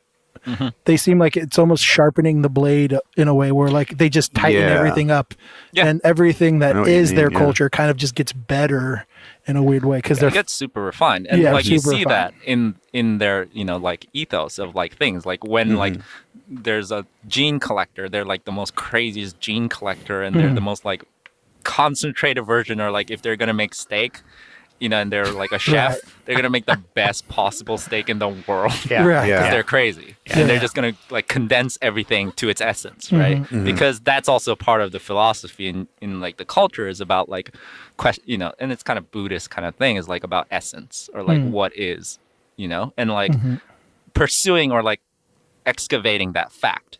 Of like what is it is like what makes a steak and then like what is a steak, it's like how much can we get down to the core of it is like a pursuit, and like that's what you see with all those like quote unquote craftsmen in Japan is like they pursue the crap out of what makes a knife or something. I watch Japanese fountain pen master makers. They're going like it's crazy. It's crazy. It's like the essence of a fountain pen. Yeah. I mean, it's just like making a master swordsmith making a pen. It's like fascinating to watch. It's crazy. And like that's kind of like a different form from like minimalism in a way, but it's like it's a meta thing. It's like you're deconstructing the thing. And then you're trying to get the only thing that's there of what it is, to the core. And then you get to a point and like you just try to keep going further and further. Right. Yeah. Wow. Yeah. Which, I'm like, that's great, but there is something to be like, I think it's not as like, it's like if we're talking about it in terms of like an athlete, they're never going to be the best athlete because they're just going to be like, how well can I just throw this punch perfectly? But there are other attributes of like flexibility that isn't going to be there. So they're like, that's why when I'm saying about like Western culture is like, there is this certain flexibility or like, blankness to it that actually lets things overlay and adapt. Right. Well, there's also a different aspect in Western culture from other cultures, which is its linearity. Yeah, exactly. Because of Christianity, it's not a circular time frame where it is in every other religion and culture. Nature's circular, time is circular. It goes in big circles, like it might be millions of years, but it's going to do the same thing again. In Western culture, it's like God made man, Jesus is coming back, it's over then. You know what I mean? There's always a beginning and an end. Right. So there's an idea of the telos, the teleological intent of the world, and like moving in a direction in progress towards some goal is not in other art forms. No, like that's not really a Japanese thing. Like that's why when we say tradition, it's not like over in the West, it's kind of seen as like an outdated thing, right? It's inferences to outdatedness in a way. Whereas in Japanese culture, it's just like tradition is what you do, you know, it's just a thing that repeats itself, right? Wow. Yeah. And so, and that's why it's like, what the Western culture is like, if you're thinking about it as like the finite and pursuit of like, for like how much, you know, more and like next, it's like, that will always beat out the circular one, right? Because it's not as it's way more passive to be the circular kind of type. Science itself is inherently progressive. Yeah, it's always progressive. It's moving in a direction. Yeah. Innovation, or quote unquote, right, and all that is like it always has to be non-traditional. It has to be the other way. Well, I think the problem though is that now we're in a world where the rate of progress and change is so fast that no one can possibly keep up with it. And the amount of information is so vast that our tiny little brains are like just speak for yourself. Constantly exploding. You contain all knowledge. And like AI. And that's like the anxiety, right? The inherent conscious anxiety of the culture right now. Sure. Like, or being an artist and being an artist in the culture and trying to figure out what to do is, you know, if you lived in a the whole in thing a different conservative culture, you wouldn't be having that anxiety. Yeah. You'd know exactly what you were supposed to do. Right? Yeah. It'd still be hard, but like this whole topic about Instagram or like digital versus real paintings, it doesn't even occur to like a Japanese artist craftsman. It's not a parameter. Right. Whereas with us, it's like we have to kind of think about it because we're not in that circular mode, you know? And like we're not a traditionalist. For you sure. know? We actually aren't traditionalists, you know?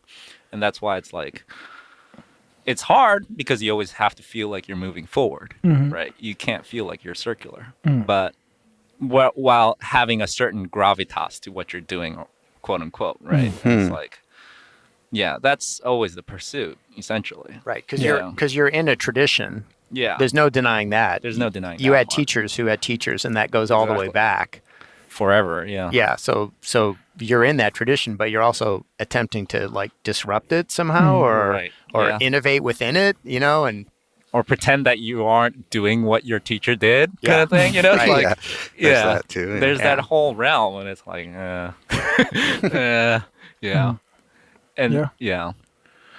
All right. Well, we have to get to Sergio's question corner. Right. Oh no. Shit, we just hit 2 hours too. This is the easiest podcast ever. No shit. It's time for Sergio's question corner. Oh my god. We just unclassied that whole conversation. I love your sound effects. Well, thank you. Yeah. I think Well, let's do just top go five. to the. Okay, yeah. For Adam, we'll start with you. All we right. haven't done. Okay. But do you have top 5 living artists right now? Oh shit. I think we did do artists with him because I remember you Living. said your professor was Baron one of them. Story. Yeah. Okay, I got that out of the way. Key. Baron Story. Jesus Christ. Neo Rauch. Is he alive? Yeah, these are just coming off the top of my head. Sure. They're not my top 5, but they are the 5 that I can think of right now. Yeah. Or- Baron Story, Neo Rauch, Are they still alive? Kanevsky. I like Alex Kanevsky. Kanevsky's alive. Yeah. I like Gerhard Richter. He's still alive. Yeah, still alive. And the other one. The other one. Yeah, the other guy. That What? guy's Oops, good. no, I shouldn't. They're all guys. Jenny Seville. Jenny. Oh, there you go. Yeah. All right, good. Thank God. Nice. Jesus Oof. Christ. Dodge that bullet. Oh my god. All right, Oh, me your too? turn. Yeah. Yeah, you didn't say. Yeah, I got to figure out who's still alive. I guess Tebow's still alive. Yeah. Chuck yeah. Close is still alive. Mm-hmm. Is Tansey still alive? Yes. Yeah, he's still alive, right? Yeah, so that's 3. Mm-hmm. Baron Story once again, obviously, and then Richter, obviously. Who else is still alive? That's I'm like, oh.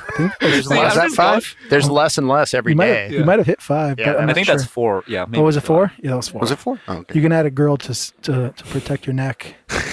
Oh God, who is still alive? I'm just going Just by throw like a the name out and we'll figure it out. Ah. Yeah, I'm thinking of a Japanese person, but I can't really think of the name because I can never remember names. Yeah, I think that was actually 5. that was I 5. think, He I said think it it, yeah. was. Okay. Well, whatever. So we do this thing now where I have 10 artist names, and you just give your like first snap judgment on them. Could be short answer. Yep. Could be Not so short. yeah, which they usually end up being anyway. Yeah. But first name Rembrandt. I mean, we kind of talked about him, but yeah. Rembrandt. Shadow Master. Rembrandt makes me want to put my painting brushes away. Yeah, Shadow Master. Nice. All right, John Singer Sargent. John Singer Sargent. Handmaster. Yeah. Master. He has the most calculated and effortless brush strokes I've Yeah. ever seen in my life. The most calculated strokes. Yeah. Yeah. But they're appear effortless. Yeah. Van Gogh. Color. Yeah. Color. Eats Yeah. paint. I saw him. Eats paint. I was at the Chicago Art Institute, and there was a whole room full of portraits. They were all receding into the wall, like they were all going in Backwards. Yeah, they're all going into the space. So they all look like little windows cut out with a little Yeah. man inside of a room Yeah, inside the wall. That is one thing about his stuff. No, not Van Gogh's. Oh. I All thought you the were other talking about ones Van went into the wall. Van Gogh's penetrated off the wall like Really? 3 or 4 feet into the space. Wow. I felt like it's always the opposite. Because of the surface. Oh, I'm talking yeah. about chiaroscuro Oh. dark paintings, and his Flattening, his yeah. is vibrating out I see. off the wall into space. Okay. Interesting. Presence, you know what I mean? Yeah, the presence. Gotcha. Yeah. I see. That's cool. Salvador Dali. Overrated. Really? That tends to be the overall. You think it's overrated? I've actually read 50 Secrets of Magic Craftsmanship, and Yeah. I actually did some of the exercises in there, like staring at a Is fish. that his book? That Staring at a fishbowl while I was naked in bed for 3 hours before I went to sleep every night, and all that stuff. You did that? Yeah. No, I love Dali. Yeah. He's not the greatest painter per se, but he is one of the greatest artists of all time. In a weird way, I feel like he's misunderstood. Because he's like crazy, like mathematical stuff going on. And like we're just seeing, the clocks and stuff. But there's crazy mathematics going behind it. His later paintings, Yeah, his especially. later paintings especially. I love those. It's actually really like intellectual. Yeah. And I'm like, it's not just like the woo stuff Yeah. he's doing. It's like so in a way that's kind of what I think. Like he's actually very cerebral. yeah, In a lot of great ways. mustache. Yeah. My dad actually met him at a party Oh, you did? in New Really? York. Oh my Yeah, god. That's cool. with my grandfather. He was a writer. Okay. We talked about that last Yeah, podcast. that's a whole nother force. Anyways, Dali showed up at this party when my dad was a kid, and he had a black box with a sea urchin, and he started painting with the sea urchin. Yeah, That's crazy. wearing a cape. That is amazing. I think we've like come up with this theory that it's Dali ends up being hated because every person that figures out you do art wants to talk about Dali Right. Yeah. Yeah. and how trippy it is. Yeah, I and think like, he's one of those ones good. where it's like it got so popular, like it's kind of not cool to like him, kind of thing. Where it's like, it's kind of like all those movies that are really good, but so popular, it's a tropey thing, and you're kind of over it. You're Or like kind like of tired of it. the You're like, radio yeah, whatever. station playing the song a million times. And you're Right. like, Yeah, it's like I can't Stairway to hear it Heaven. again. Yeah. It's like it's a good song, but I'm so tapped out on Stairway Yeah, to Heaven. exactly. I'm over it. Yeah. Exactly. He's the stairway to heaven of artists. In a lot of ways, yeah. Picasso is the next name.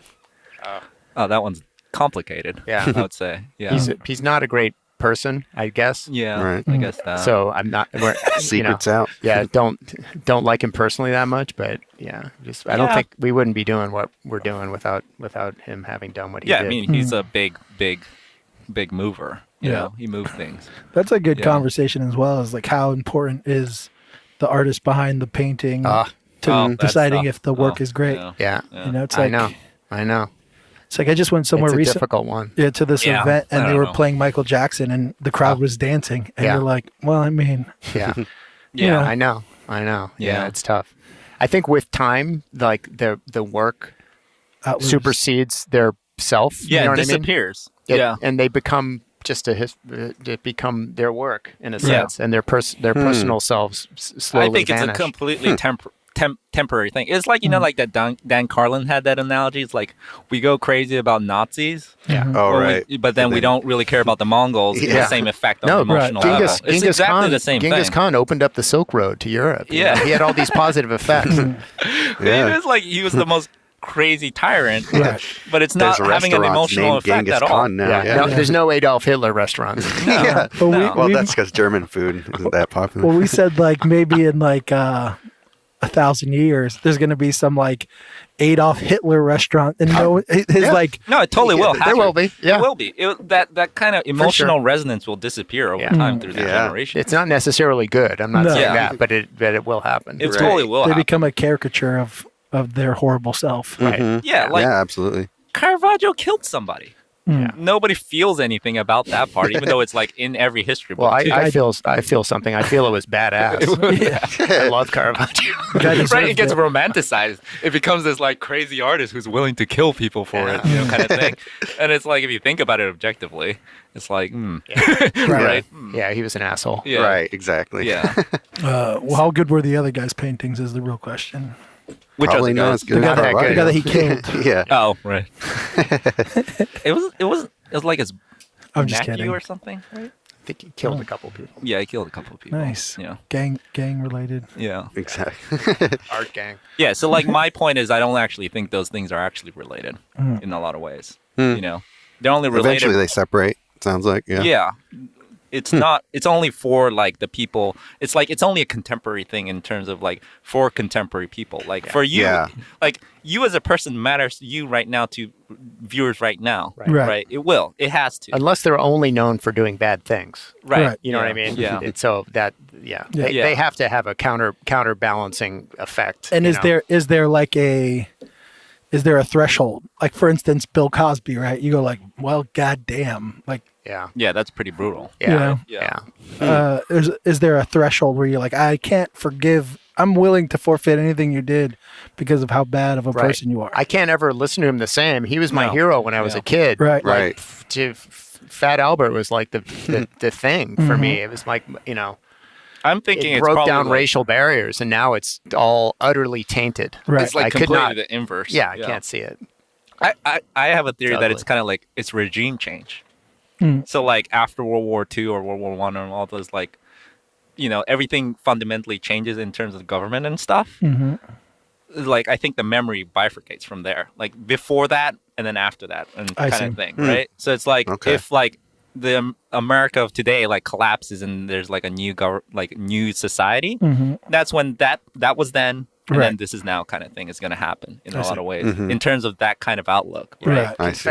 Confederate war statues. Yeah. All that. Yeah. Exactly. Yeah. Yeah.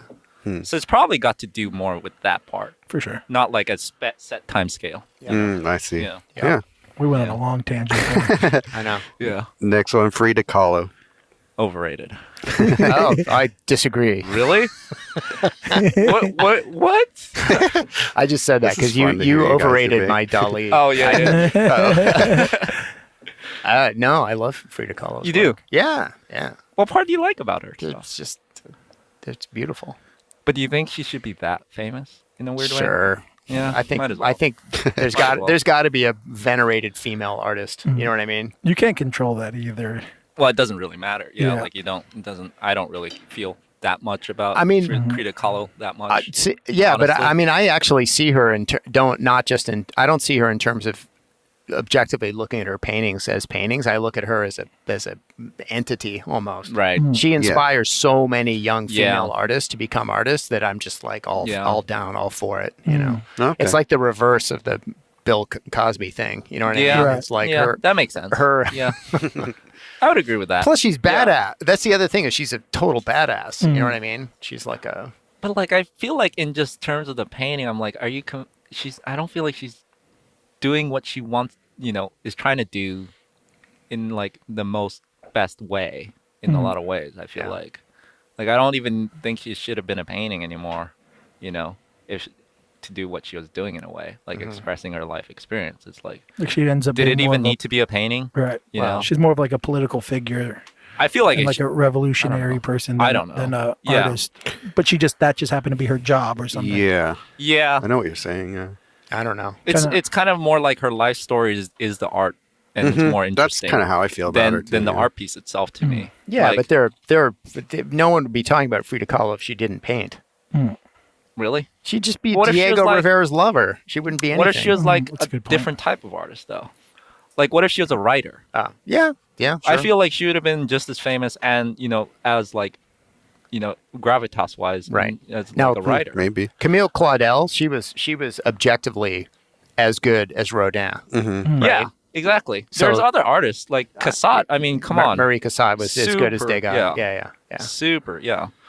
So I don't see it in terms of like in terms of her work. Yeah. I'm like whatever. But then like obviously as the person, it's like historically super significant. Yeah. Yeah. Yeah. Yeah. Eyebrows. Next one, Rothko.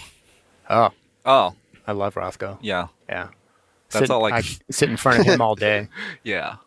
Yeah, Amazing. Yeah. I do have an amusing, quick Rothko story, though. Oh yeah. Tell me, tell me the. In my high school art history class, we had like a jinky slide projector, and the fan would like vibrate the slide projector a little bit, and like our teacher projected the Rothko.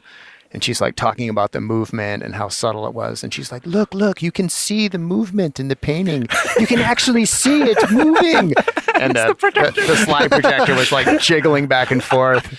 And I was like, oh my God. Yeah. I didn't get Rothko at that point. But, but standing in front of them in a museum is really powerful. Yeah, and I mean, he's like my ultimate example of my scale thesis. Right. Yep. It's like, come on. Good Yeah, Lord. exactly. Good He's- Lord. Yeah. You can't escape those 90%. paintings. It doesn't work Scale, without yeah. the scale. Like it doesn't. Yeah. Exactly.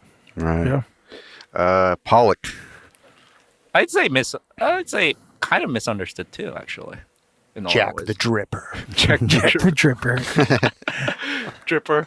I like his earlier stuff, where his more mythical, Expression, mythical, poetic stuff. Kind of stuff. Yeah, but where it was mythic, where he was in sort of I feel like totemic stuff. But but like what he did, like okay, so it's like it's all about like the direct like visualization of the kinetic movement of the artist's mark making, right? what? And so it's actually Can you more say that in English? The connect what? it's like it's the one-to-one of like the artist's movement Right. on the thing. He right? removed the brush from the equation. Yeah, and like but you get a I more get it. pure version of that, right? course. Right. And it's like it's more like calligraphy then. It's like Asian calligraphy. It's like that. It's not like abstract painting or like oil painting or Western painting. And so it's actually like it's pretty different in terms of like what it's operating at. And then I think it looks chaotic, but it's actually organized is one thing, is another thing. Because you see a lot of people try to do the Pollock and they always just bullseye target and just go in the center. And it's not the Pollock thing, but it looks like a Pollock because it's drippy when it's like it's not drippy. And like there's certain mathematicians calculated what type of curve it was that the splatter was making, and it's actually a consistent curve. And so there's actually a consistent mark that he's actually doing. So it's actually thought out in that way. It's like he's not just doing a splash for whatever. There's actually a calligraphy in it.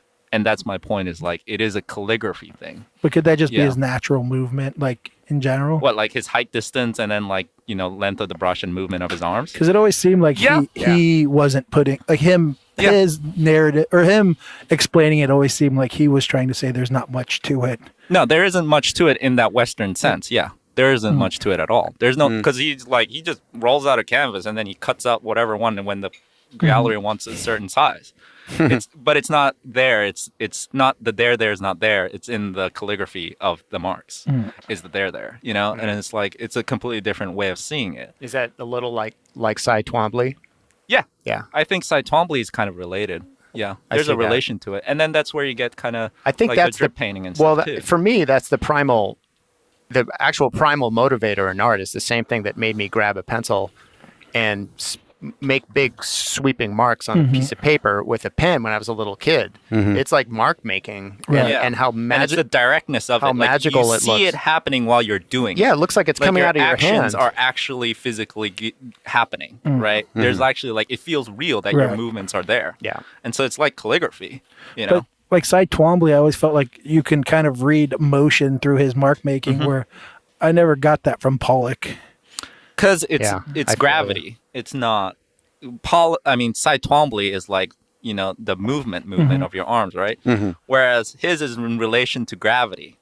So it's always a down effect, right? Down, down. But it's also like in Japanese, like in calligraphy, it's kind of you're doing the mark, but you're also releasing your ego and letting the drip and the brush do its thing as well. And so it's like when you're finding your center, like you're supposed to do like a circle, and like you're supposed to practice by doing circles, and like you're supposed to be trying to get the perfect circle, right? But it's a meditation thing where it's like it's not about the true control of your mark. It's about the chaos and the control combined to make an aesthetic thing, you know. Was Pollock conscious of all this, or was he that's- just painting stuff? I don't know. Yeah, exactly. And if not, does that lose that value? Yeah. So like If he wasn't So like intentionally this sounds doing really woo-woo, but like master calligraphers will look at like some calligraphy, like young calligraphy, and be like, oh, that's not an honest mark. But it means like way more than just honesty. It means like a whole, you know, level of like it's not beautiful, it's not right, it's not good. It's like there's many things in there, right? And it's kind of like that. Whereas like with the Pollock, I mean, it's a westernization version of it, is what I'm saying too. Yeah. It's the Walmart version in a way. Yeah. The drunken Walmart. Yeah, but then nobody's actually done it, and then you get like a bunch of people doing it later. Right. You know, and it's like it goes back to that historical significance thing. There is something there actually. That it's like it's so like obvious, but it's like it never occurred to somebody to put a canvas on the floor and put paint downwards from gravity, right? It's like even that occurrence didn't happen until that period. It's like if you think about it, that's like pretty creative and pretty innovative if you For think sure. about it on that level. In that way. Yeah. Yeah. I get that. Jackson Pollock? More like Jackson Bollocks. Zing! It's not a Waiting to Dry episode if I don't hit that button. Next one is Shepherd Ferry. Oh, There's a Shepherd remember? Ferry right out. There's a Shepherd Ferry yeah. right outside. remember the discovery I made of Baron Story's portrait of Nixon? Oh, yeah. That Shepherd Ferry stole that from Probably Baron Story. stole the composition and color. He's Well, he all does right. steal shit. So, I mean, yeah, he's more of a graffiti artist type. So Yeah. it's like more into that, yeah. Yeah, I He's don't a know. good promoter. yeah. Yeah, he's a good promoter. Give him that. Yeah. And I mean, he's a good graffiti artist, isn't he? No. I don't know. I don't know much about graffiti. That's where Josh He's just can a weed. come He's in a and- weed paster. He Yeah, doesn't actually he do doesn't- any graffiti. No. No. Yeah, I don't really He falls have into much street contact art with him. Yeah, and he's a white dude who went to a top like a art rich school smart and, kid. and ripped off street art Yeah. Yeah. as well. Yeah, I don't feel either way about him, honestly. All right. You know. Yeah, give him a C minus. See, He's an A at marketing. Is what I would say. yeah, exactly. That's for sure. Last one is Bob Ross. Oh, The man. he's The more like a myth, father the figure, legend. right? To Yeah. a bunch of people, Right. I just fall asleep to his soothing voice. Exactly. Like a bunch of people. That's their first contact with painting, right? I never saw his stuff because I didn't grow up over here, so I didn't even Right. know about Bob Ross. But over here, I'm like, oh, okay. Apparently, there's this guy called Bob Ross. Yeah, exactly. Yeah. It's such a That's interesting. It's such a weird technique. You know what Yeah, I mean? it is a weird His technique. technique is like really weird. Really. yeah.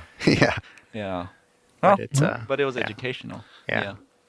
Yeah, it got a lot of people into art, little kids. Yeah. That's a good thing, you know? Yeah. Yeah. I've actually That's went. his legacy. I went to Talk about that. a friend of mine's house, and his mom was a Bob Ross pupil. Oh, really? Had studied with Bob Ross. I thought you were going to say groupie. No, probably a groupie also. Did he have an afro, your friend? No, thank God. And she had hundreds of her paintings on the walls. They were all Wow. all cool. done Oh, really? with Bob Ross's supervision. You know what I mean? So so she Oh, wow. yeah, but it was really weird because they were like exactly the same technique but had no compositional awareness really. You know what I Yeah. mean? Like because he's like, hey, you put a happy tree here, you put a thingy thing Yeah, here. exactly. But he's actually thinking about composition and, Right. and Yeah. light and structure and form. He's not really Yeah, there's something there. he's not yeah. explaining everything he's doing because he Right. can't because he wants to make it seem too easy. But Yeah. but Yeah. the I it's barely know Bob Ross. pretty slick surface on those things. Yeah. Awesome. Well, that's all the names. Awesome. Well, do you guys have anything coming up at all, or? Well, I'm in the Moleskine show tonight, but, All right. but that's Yeah. going to be Right after on. the podcast, before the podcast. It'll still be running. So Oh, Yeah, it will. no, yeah. the show. It'll be up for a month, right? Hashimoto Contemporary. Mm-hmm. And then I got a self-portrait of me holding a red balloon in front of my Oh, yeah. face at Modern Eden Gallery. Oh, yeah. Yeah, I'm in that. And the show too, selfish so, thing. Oh, yeah. yeah. And then some other. I've got all these group shows, like little doink doink doink, Yeah. little tiny things, Yeah. and there's 60 other artists in the same show. It's Yeah. like, good Yeah. Lord, give me a solo show, anybody, help. We'll help you get the word out. Yeah. Yeah, I got the group show in LA that's opening, I think, this month but Salt Fine Art Gallery. Okay. And then I think there's that landscape group show at Abend Oh, really? Okay, cool. in next month or something like That that. sounds about right. Yeah, something like that. And then I got the solo show in October at Marrow Gallery in San Francisco. So What gallery was that again? Marrow, Okay. like bone Don't know- marrow. Don't know that one, but Yeah. cool. Look for it. And then, yeah, I think for this year, that's pretty much what I'm doing. Right think. on. Yeah, I don't think there's anything else. Awesome. Yeah. Perfect. Thank you guys for doing this. Yeah. Yeah, it was fun. Absolutely. Thanks. Yeah. Super Thank you. easy. Yeah. Another waiting to dry classic. Awesome. Well, thank you again. Yeah. Thank you guys. Yeah. And thank you for listening. If writing review and all that shit. Don't leave 1-star reviews with personal grudges, please. Yeah, if you're still listening, fuck off.